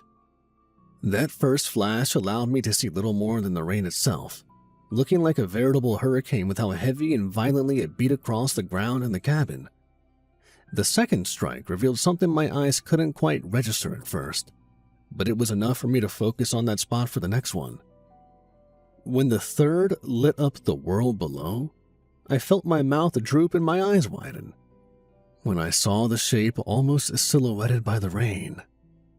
The longer I looked through the glass, the more clearly I could see them, though it was only the one at first. It didn't look like anything, only the shape of a large man, accentuated by the water splashing against its body. After a few minutes I could see more of them, almost too many to count, just surrounding the building. They didn't move, but be it the inherent dread I was feeling or my denial faltering, I swear I could feel them looking back at me. When the shrill scream blended into a frenzied cry for help, I had no more time for staring contests. Whatever those things were, I had to believe they had no ill intent besides just glaring back at me. The yelling now sounded as though it was farther back into the trees, so I was certain they were not exactly running from these invisible things that just stood in place. I ran out into the stormy night, wielding my flashlight in one hand and my shotgun in the other. I had shoved the extra ammunition into the pocket of my raincoat, but I hoped to God I wouldn't have to use them. My heart was racing harder than my feet as I weaved in between the still unmoving, rain-soaked silhouettes while I half expected them to reach out for me. And to my relief, I was clear of them and cutting through the trees before I knew it. The further I sprinted through the woods, the louder the screaming grew, assuring me I was nearing whatever frightened individual had found their way this far up the otherwise sealed-off mountain. My legs almost sent me to the soggy forest floor, skidding to a halt when I finally looked upon the one who continued to shriek. I felt my limbs shudder more violently than the slender branches shaking from the aggressive wind when my eyes met those of the screaming figure. "Help me," it said in a voice not unlike a terrified child. I couldn't form anything legible from my mouth, which trembled just as much as my fingers and toes. "Save me, mister," it said, getting to its feet. The more it spoke, the more its voice transformed from that childlike tone to something far more deeper and hauntingly unnatural. "You will help me, won't you?" It stood 7 feet tall to my reckoning, though I can't say I was in control of my faculties enough to make an accurate assessment of such things. It looked like a skeleton, with pale flesh and slender musculature lining its bones.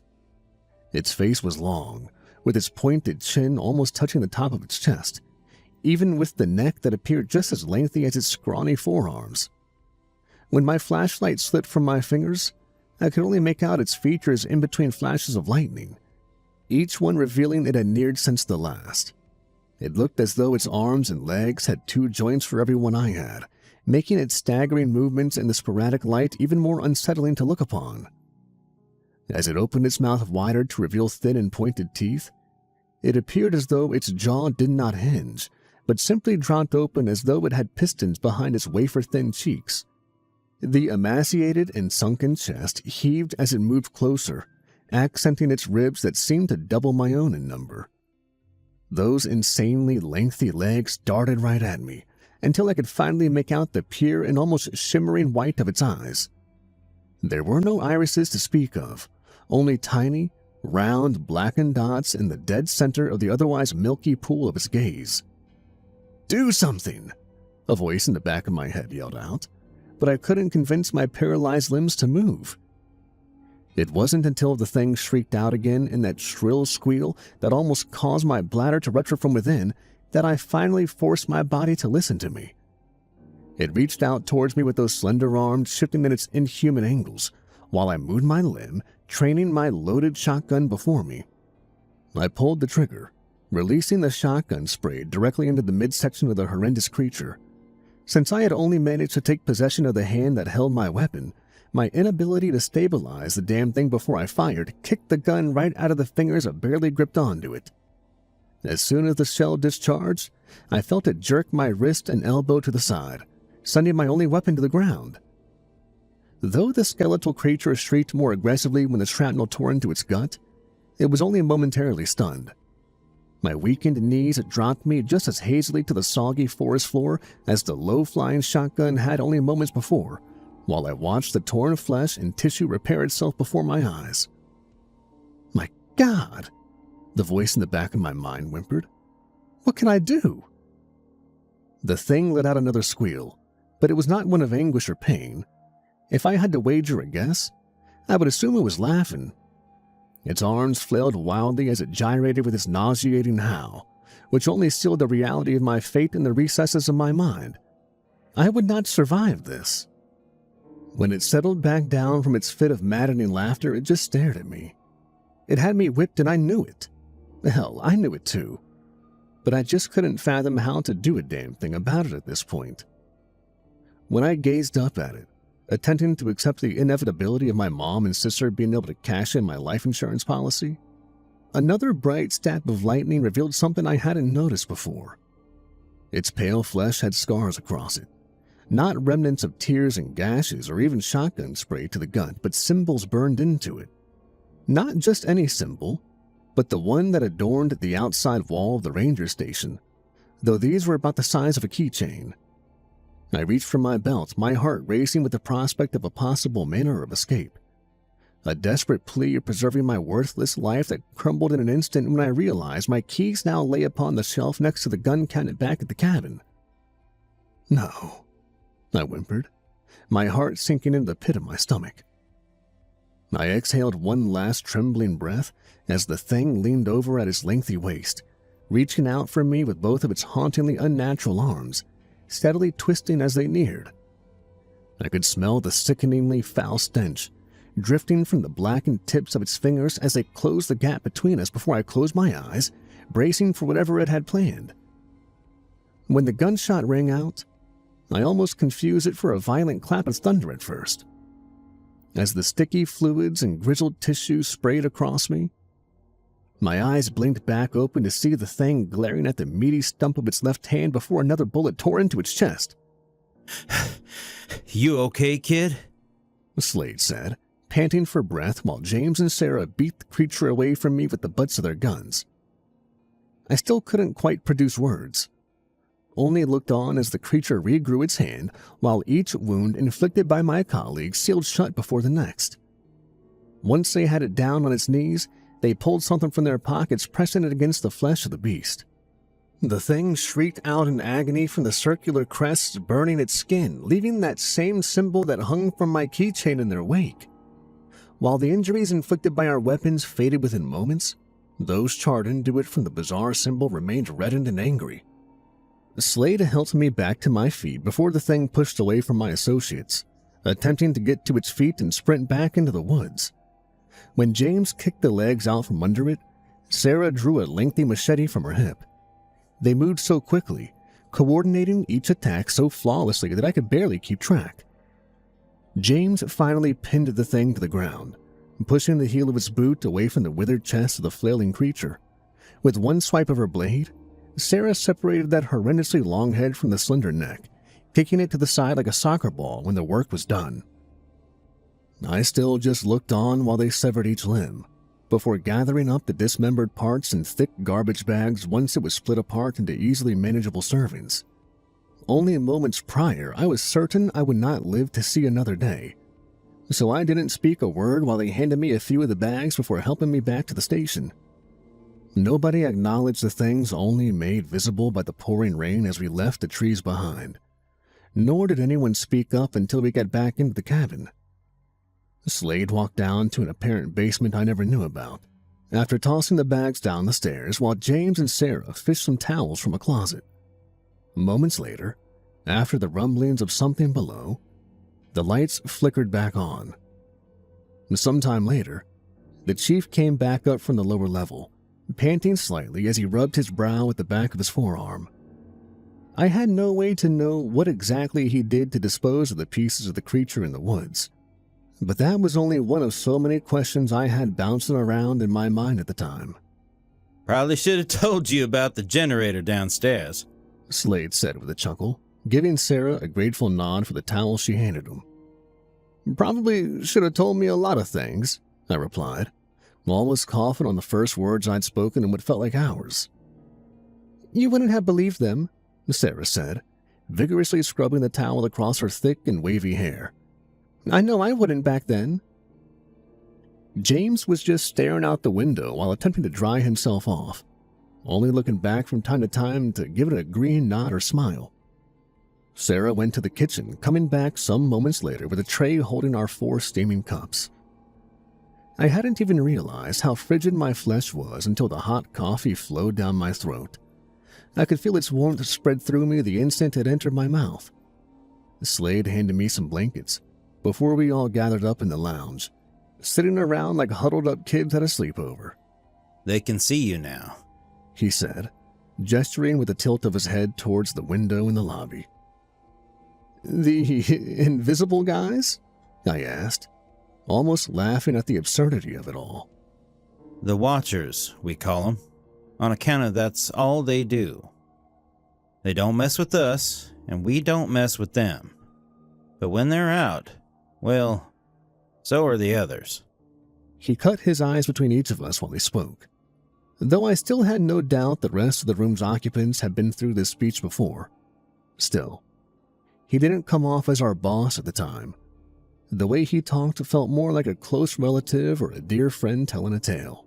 You see, son, this mountain is home to what could be called a weak spot, a flimsy doorway between this world and another.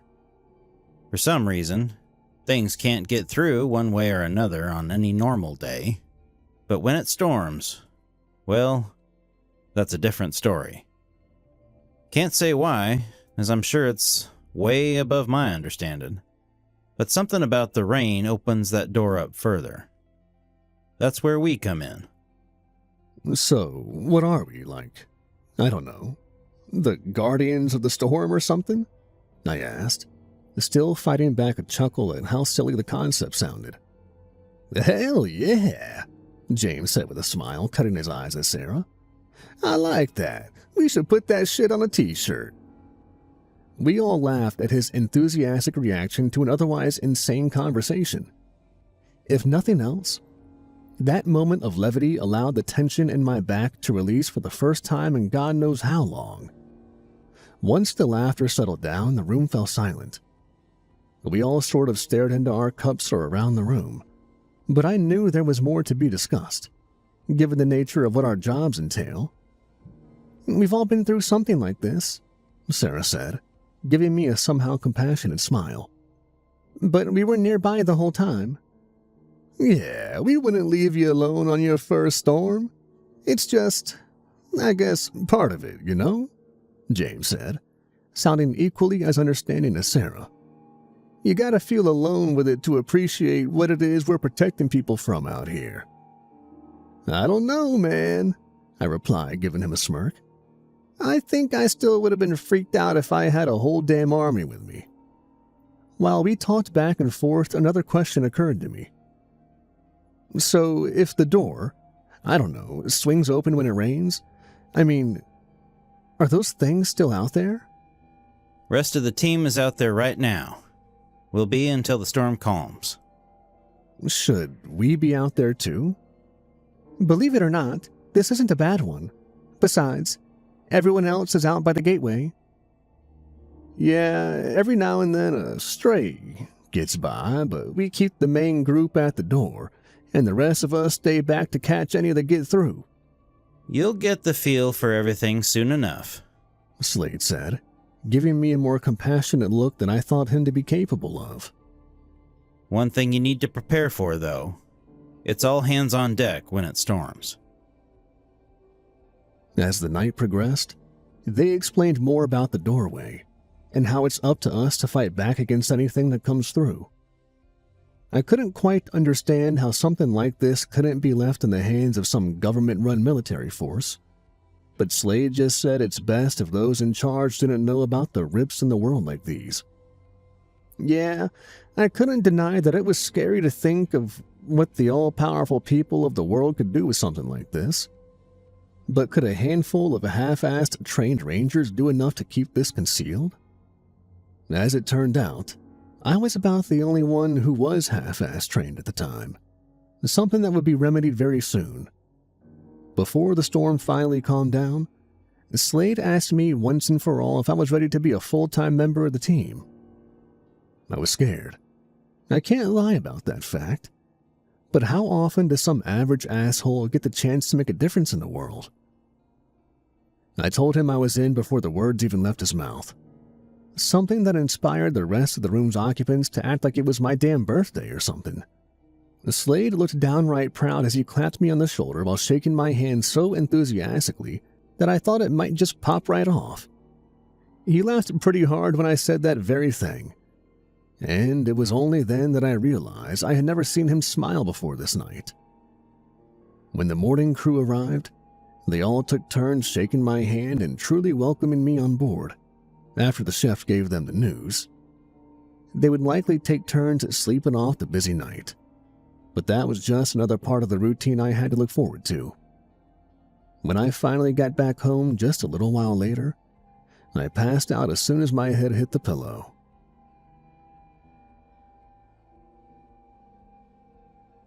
A decision has been made, yes? The stranger in the dark asked. Once more, all I could see was that wide smile. But be it due to the veil being lifted from my eyes or just the simple fact that this was our second meeting, I was a bit more apprehensive about his presence this time. It has, I replied with confidence in my words. Then you have found your place? I believe I have, yes. Just as it had the last time we spoke, the rain began to trickle down around us. I looked to my hands to see the pools of crimson forming upon my palms before I glanced back up to that unwavering grin. A storm is still coming. I survived the last one. That was nothing. Just a taste of what is yet to come. And what is any of this to you? Who even are you? You will see soon enough. The laughter that erupted from that oversized mouth after those last words broke free from it damn near caused me to retch over the side of my bed when I, once more, found myself sitting straight up gasping for breath.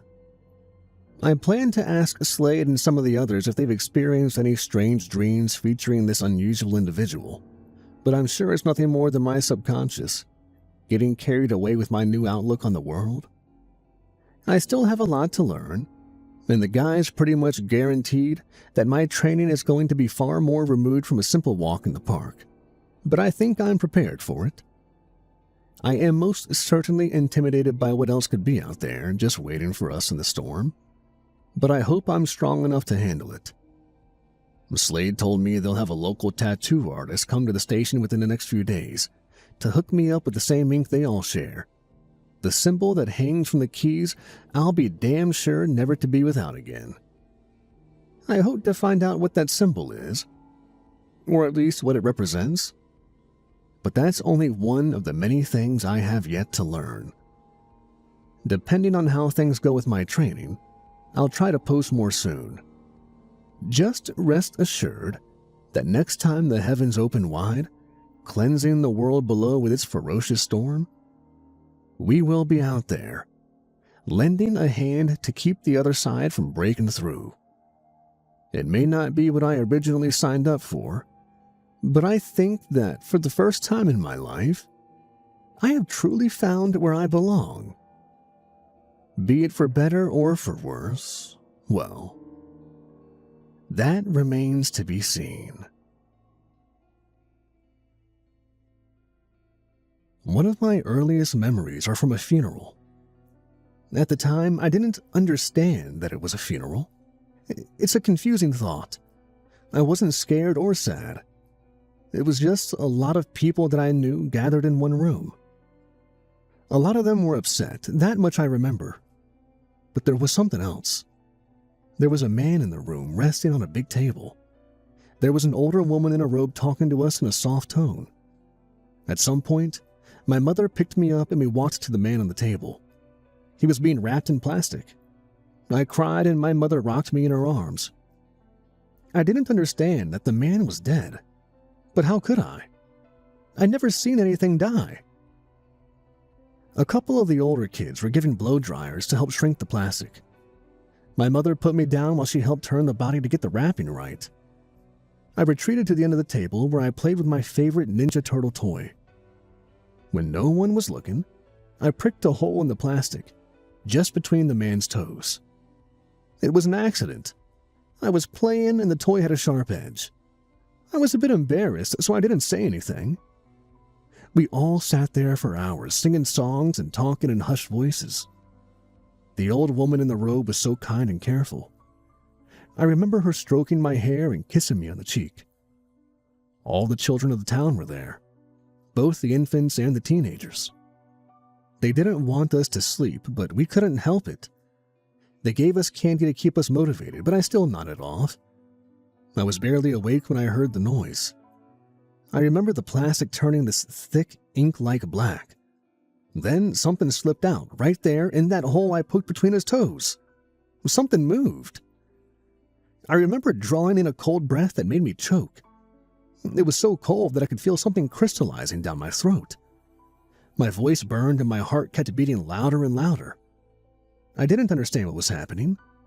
The last thing I remember from that day was the kind old woman screaming at two men to hold me down as she hurried to me with a bone saw and an apologetic expression.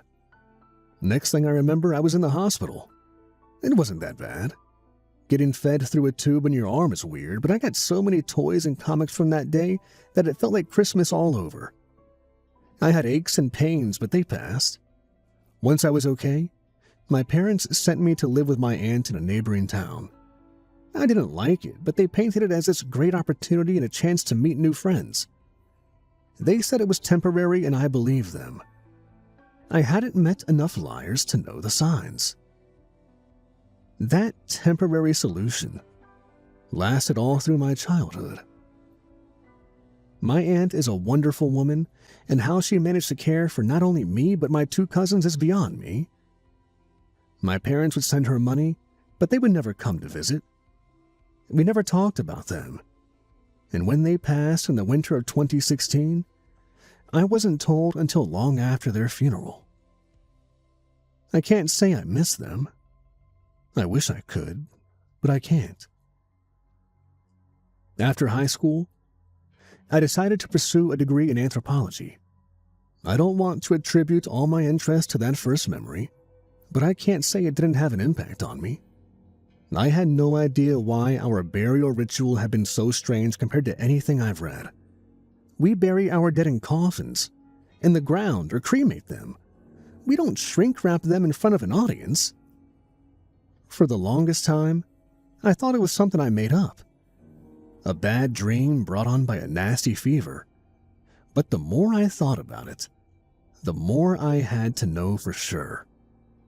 While studying for my master's degree, I decided I was going to write a paper about this custom. That is, if it was real to begin with. I had a couple other topics lined up just in case. I asked my aunt about it, and she wasn't too happy talking about the topic, as it brought up bad memories of my parents. She asked me to consider other ideas. However, I took note of something interesting. She never disputed the fact that the shrink wrapping was real. She would mention how that town wasn't a big deal and how it wasn't noteworthy, but she never said I was wrong. That village is in rural South Dakota.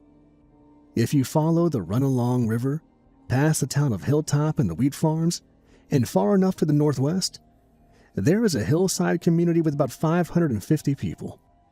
Not a lot of folks choose to settle there, as the place has spotty wireless and the roads have barely been maintained since the 70s. You'd be excused for not knowing it existed. Most people just notice their Wi-Fi going bad as they drive past it.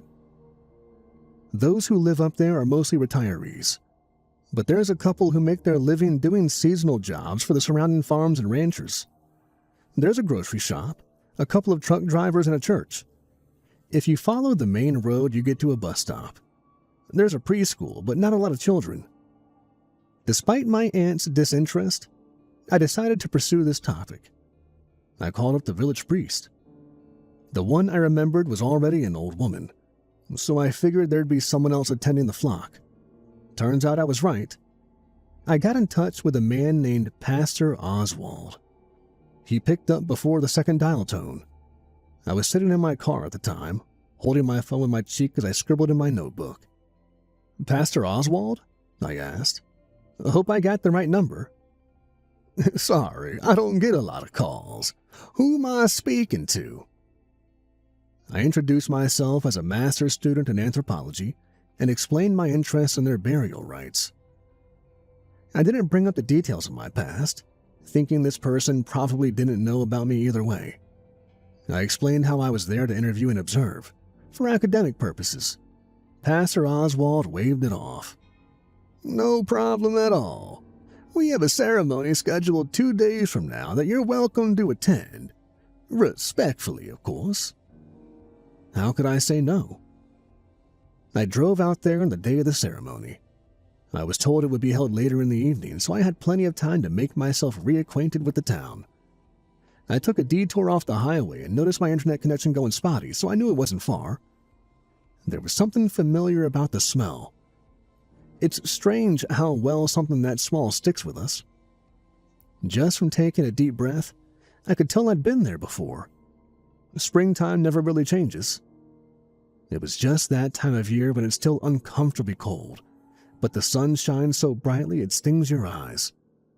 Where a warm jacket is too much but leaving at home is too little.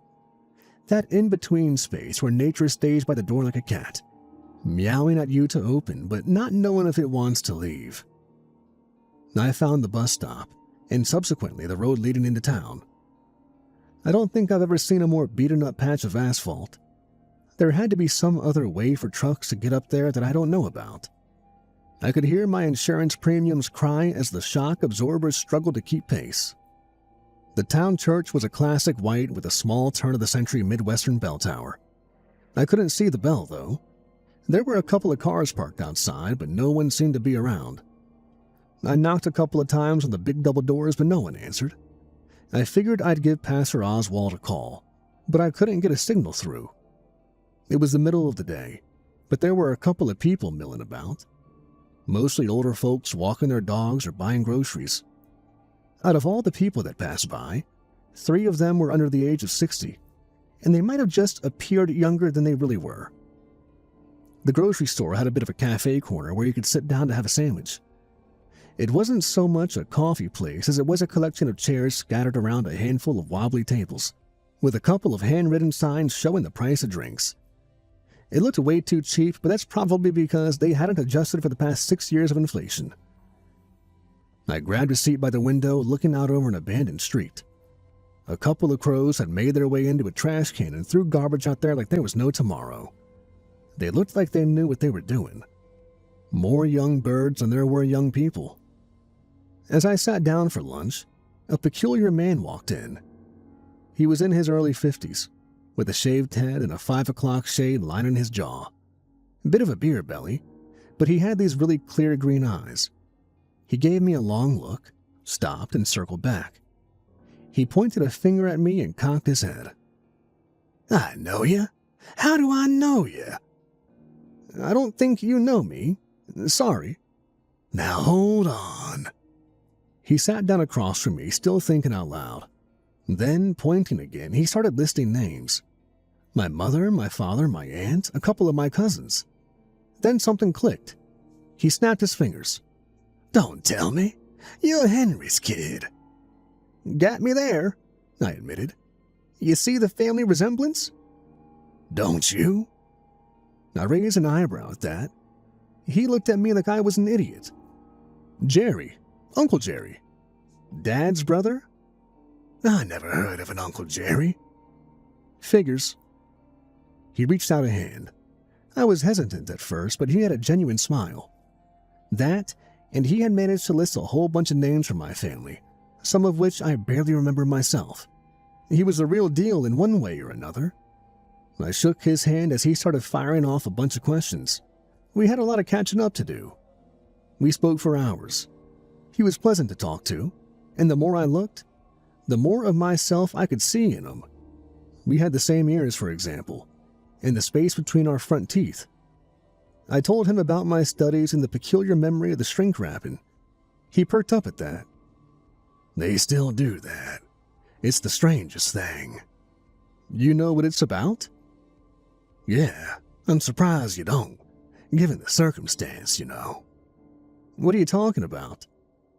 I sipped my coffee as he gave me a curious look. He crossed his arms and leaned back in his seat. "They call it Good Friday lung. You had it as a kid. Don't you remember?" Good Friday lung was a condition brought on by something in the soil. They didn't have an explanation for it, but it was something that occurred about 3 to 5 days of decomposition. A person who died would exude this black smoke that made people sick. Apparently that's something I got when I was younger. That would explain my memory. "Burying them just makes it spread through the soil, get sucked up into the groundwater and the crops. Dangerous stuff." "What about cremation?" "Burning spreads them faster. It gets in the air like a cloud. A whole bunch of people died from that at the turn of the century, according to the church records." "What about acid? Liquidation?" "Might work, but that'd be expensive as hell. You can't just get industrial-grade body-burning acids at a moment's notice. So yeah, we shrink wrap. Simple." I got to see it for myself. "Well, you'll get to. Old Harlan passed a couple of days ago. Sad to see the stuttering old fool go, but that's life." I'd never heard of Good Friday lung. It sounded ridiculous. Apparently it was some kind of aerial infection that affected people who'd lived in that town for too long. They'd tried several techniques over the years, but shrink wrapping was the simplest and most cost-effective way to prevent any harm from spreading. It didn't quite explain everything. For example, why did they gather all the children at the ceremony? It seemed ill-advised to bring all the young to witness something so macabre. What Jerry had shared was a start, but it didn't quite paint the full picture. I'd never heard of anything like this, and yet, they all accepted it like it was a part of everyday life. My estranged uncle was supportive of my research into the subject, albeit a bit less helpful than he might have wanted to be. For example, he had no idea where the condition originated. Apparently, it was just part of living by the river. Later that evening, people gathered at the church. Jerry was supposed to meet up with me a little later, so this was my chance to talk to Pastor Oswald and get a bit of history. The double doors were wide open, and a group of 24 people had already gathered. And there, on a stone altar at the very front, was an old, dead man, as naked as the day he was born. Pastor Oswald spotted me across the room. Compared to most people living there, he was relatively young, only 40 or so years old.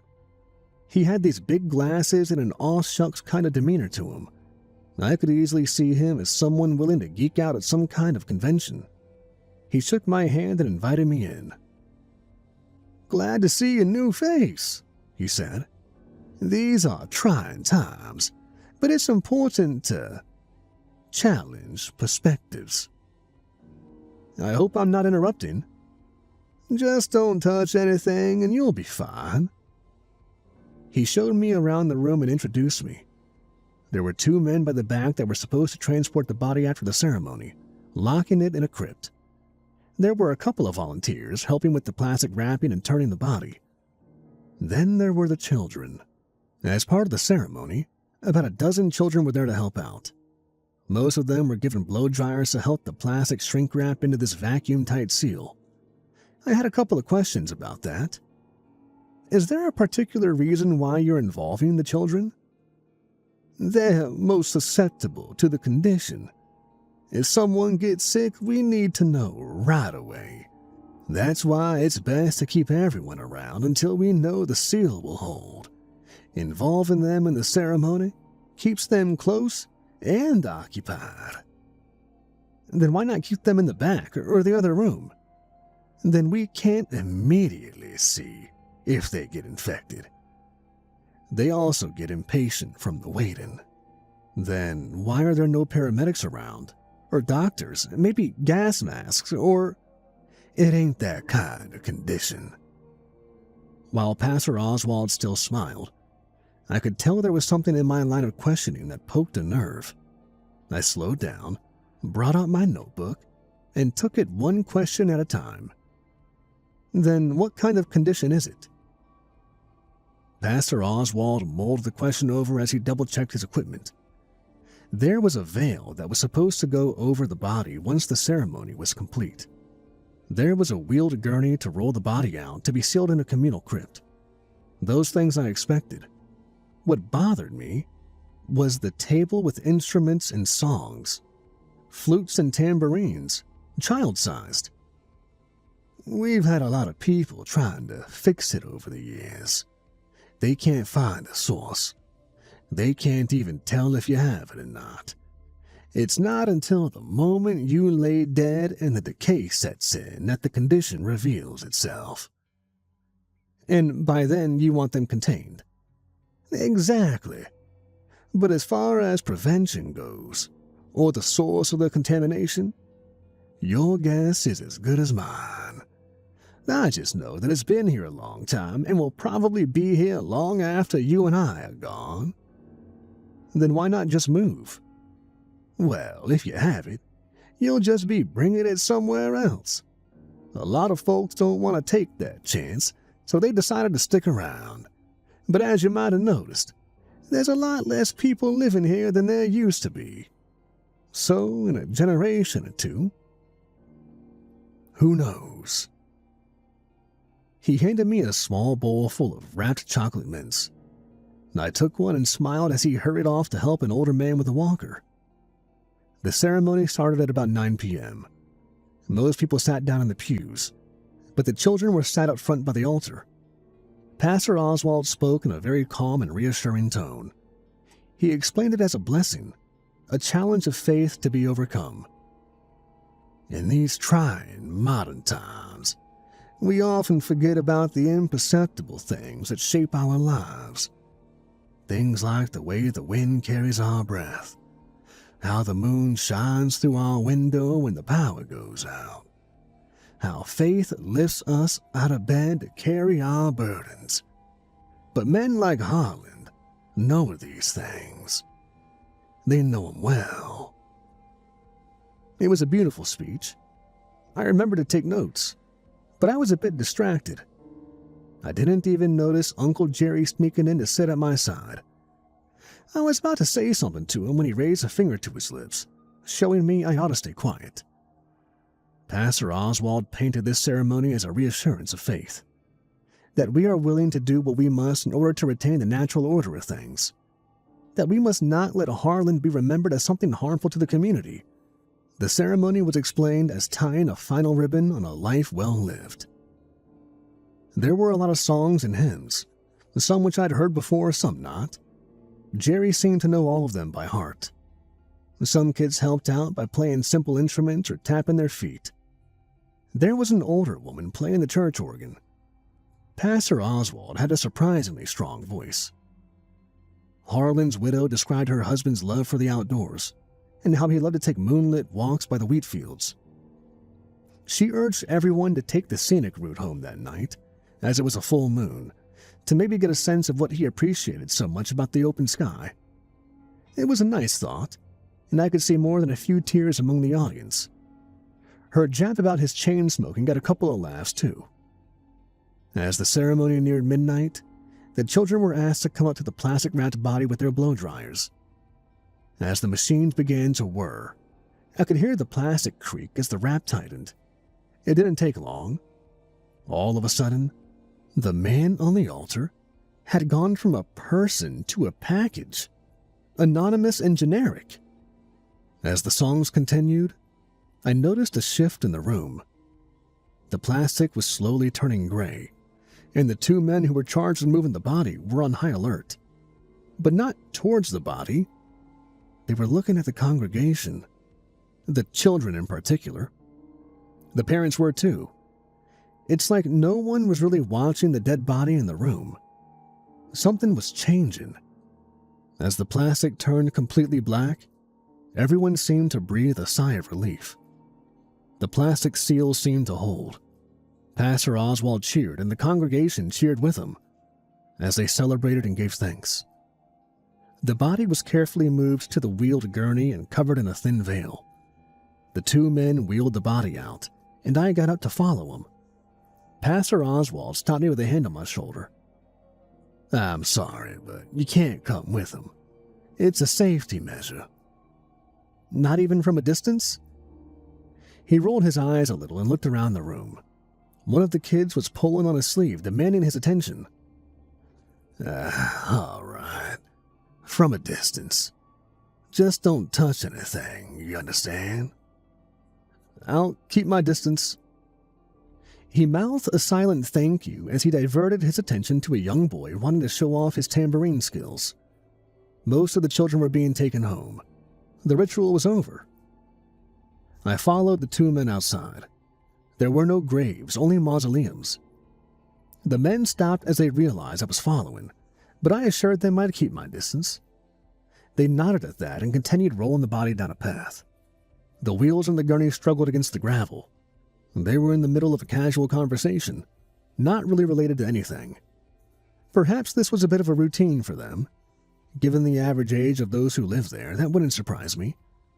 They were discussing one of them buying a new car from a less than reputable dealer, and the pros and cons of such an investment. Halfway down the mausoleums, they stopped. Turns out they'd messed up the number and taken a wrong turn. They had to backtrack and go around. It was a bit of a hassle, so before they did, they decided to go on a smoke break. As promised, I kept my distance as I left the body on the table. There was no wind, and the gurney was steady, so there was no harm in it. I joined them in their discussion, trying not to impose. I asked a couple of practical questions about the ceremony and the history of their role. I made a couple of comments about how they were called ferrymen before they returned to their topic of second-hand cars. As they did, my ears perked up. I was hearing something, but I couldn't put my finger on what. I looked around for Jerry, but he was still inside with the others. It was something else. Not a breeze rustling the leaves, not a single drop of rain. No smell coming from the dry old blue sunflowers resting by the mausoleum door. No, it was something much more mundane. A crow. The ferryman hadn't noticed it. It had landed on the edge of the gurney, thinking the plastic wrap held some kind of trash-like delicacy. These birds were hard-coded to tear through wrapping to find the goodies inside, and it didn't take long to act on those impulses. By the time the ferryman noticed, it was too late.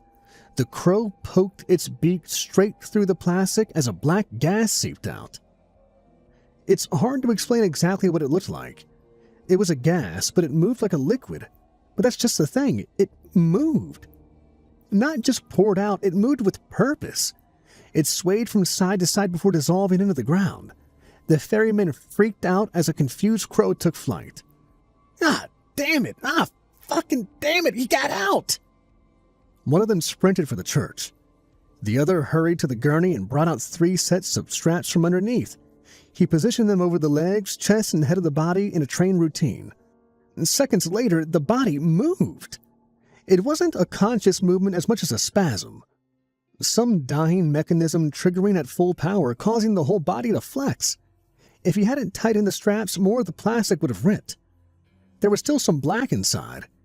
Using duct tape, he secured the hole the crow had poked. Get inside! Get inside now! He screamed. It was full panic inside the church. The children who hadn't left yet were being held to the floor by their parents. The other ferryman was sprinting to his car to get the others. Pastor Oswald held a walkie-talkie in his left hand and a bone saw in his right. I walked up to him, watching his demeanor change from calm and collected to borderline frantic. What's the bone saw for? He looked up at me but didn't answer. He kept his eyes trained on the children. What is the bone saw for? I repeated. He swallowed hard, regaining his composure. Safety measures. Pastor Oswald got regular updates through his walkie-talkie. They were going house by house, checking all the children in town. What exactly they were checking for wasn't apparent. They were doing a sort of head count, listing off the family names of those to be cleared, the kids who were held down being let up as suspicions faded. Things seemed to be okay, for now. Check the wheat fields. Harland liked the wheat fields, Pastor Oswald demanded. I noted it in my book and looked for Uncle Jerry. He was off in the corner, staying well out of everyone's way. I hurried up to him. I barely got the question out of my mouth before he answered it. It's not just a lung disease, he whispered.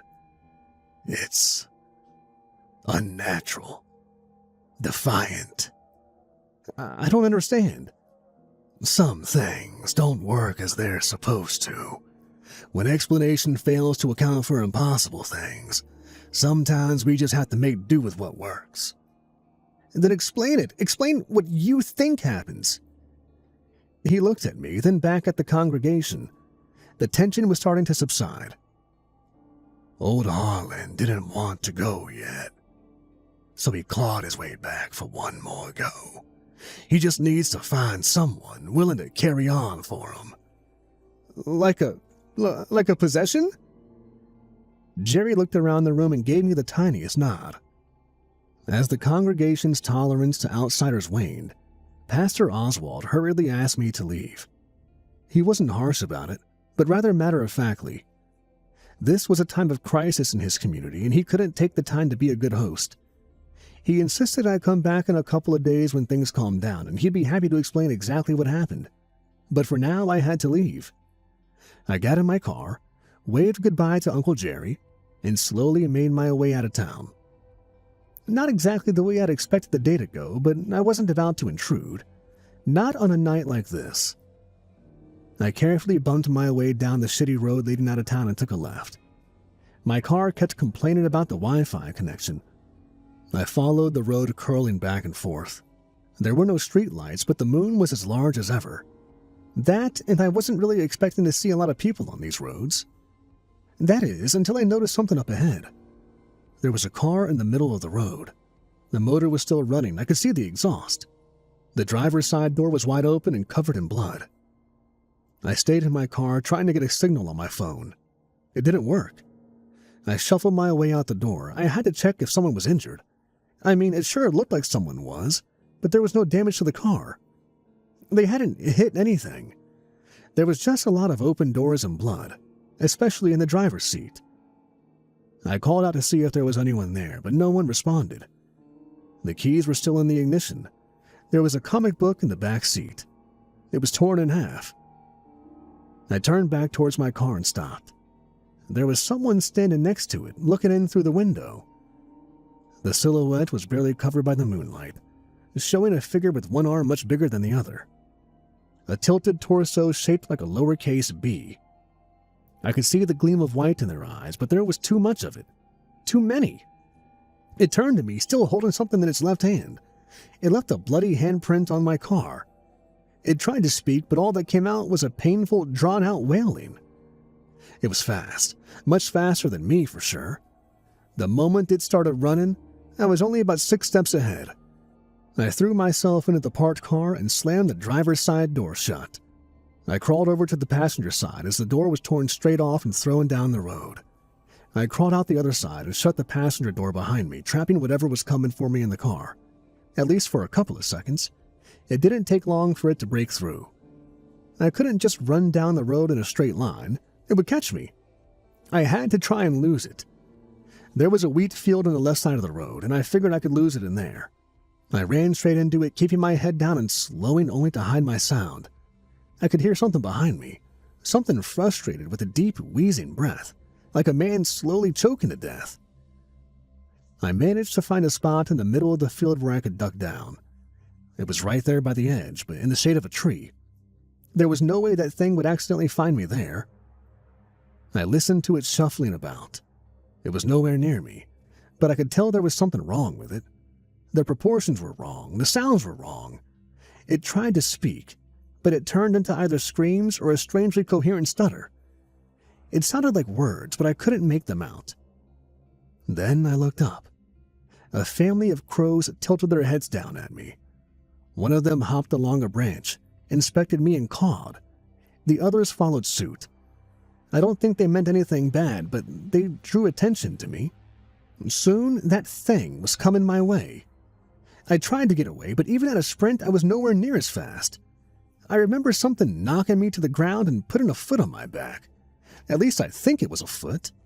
It was big enough to be a car tire. Something wrapped around my ankle and twisted, pulled, and twisted again. I'm not going to try and explain the pain of several compound fractures to someone who has never broken a bone, but it's a terrifying violation. Your body is being willfully and forcefully disfigured in a way it never has. That thing was tearing off my leg at the knee. And it did. I've experienced pain and fear before, but the mortality of imminent death is something that's hard to explain. It's a category of its own. There's a searing pain in your nerves, an intense, scalding heat. And as that heat grows ever worse, the rest of your body grows cold. You start to focus on such pinprick, minute details. The exact shape of a leaf on the ground, the texture of a grain of sand. Your mouth turns dry as you realize you can't force your eyes into focus. I was lying there on my stomach, my head to the side, bleeding out. The big thing lumbered away as someone joined me at my side.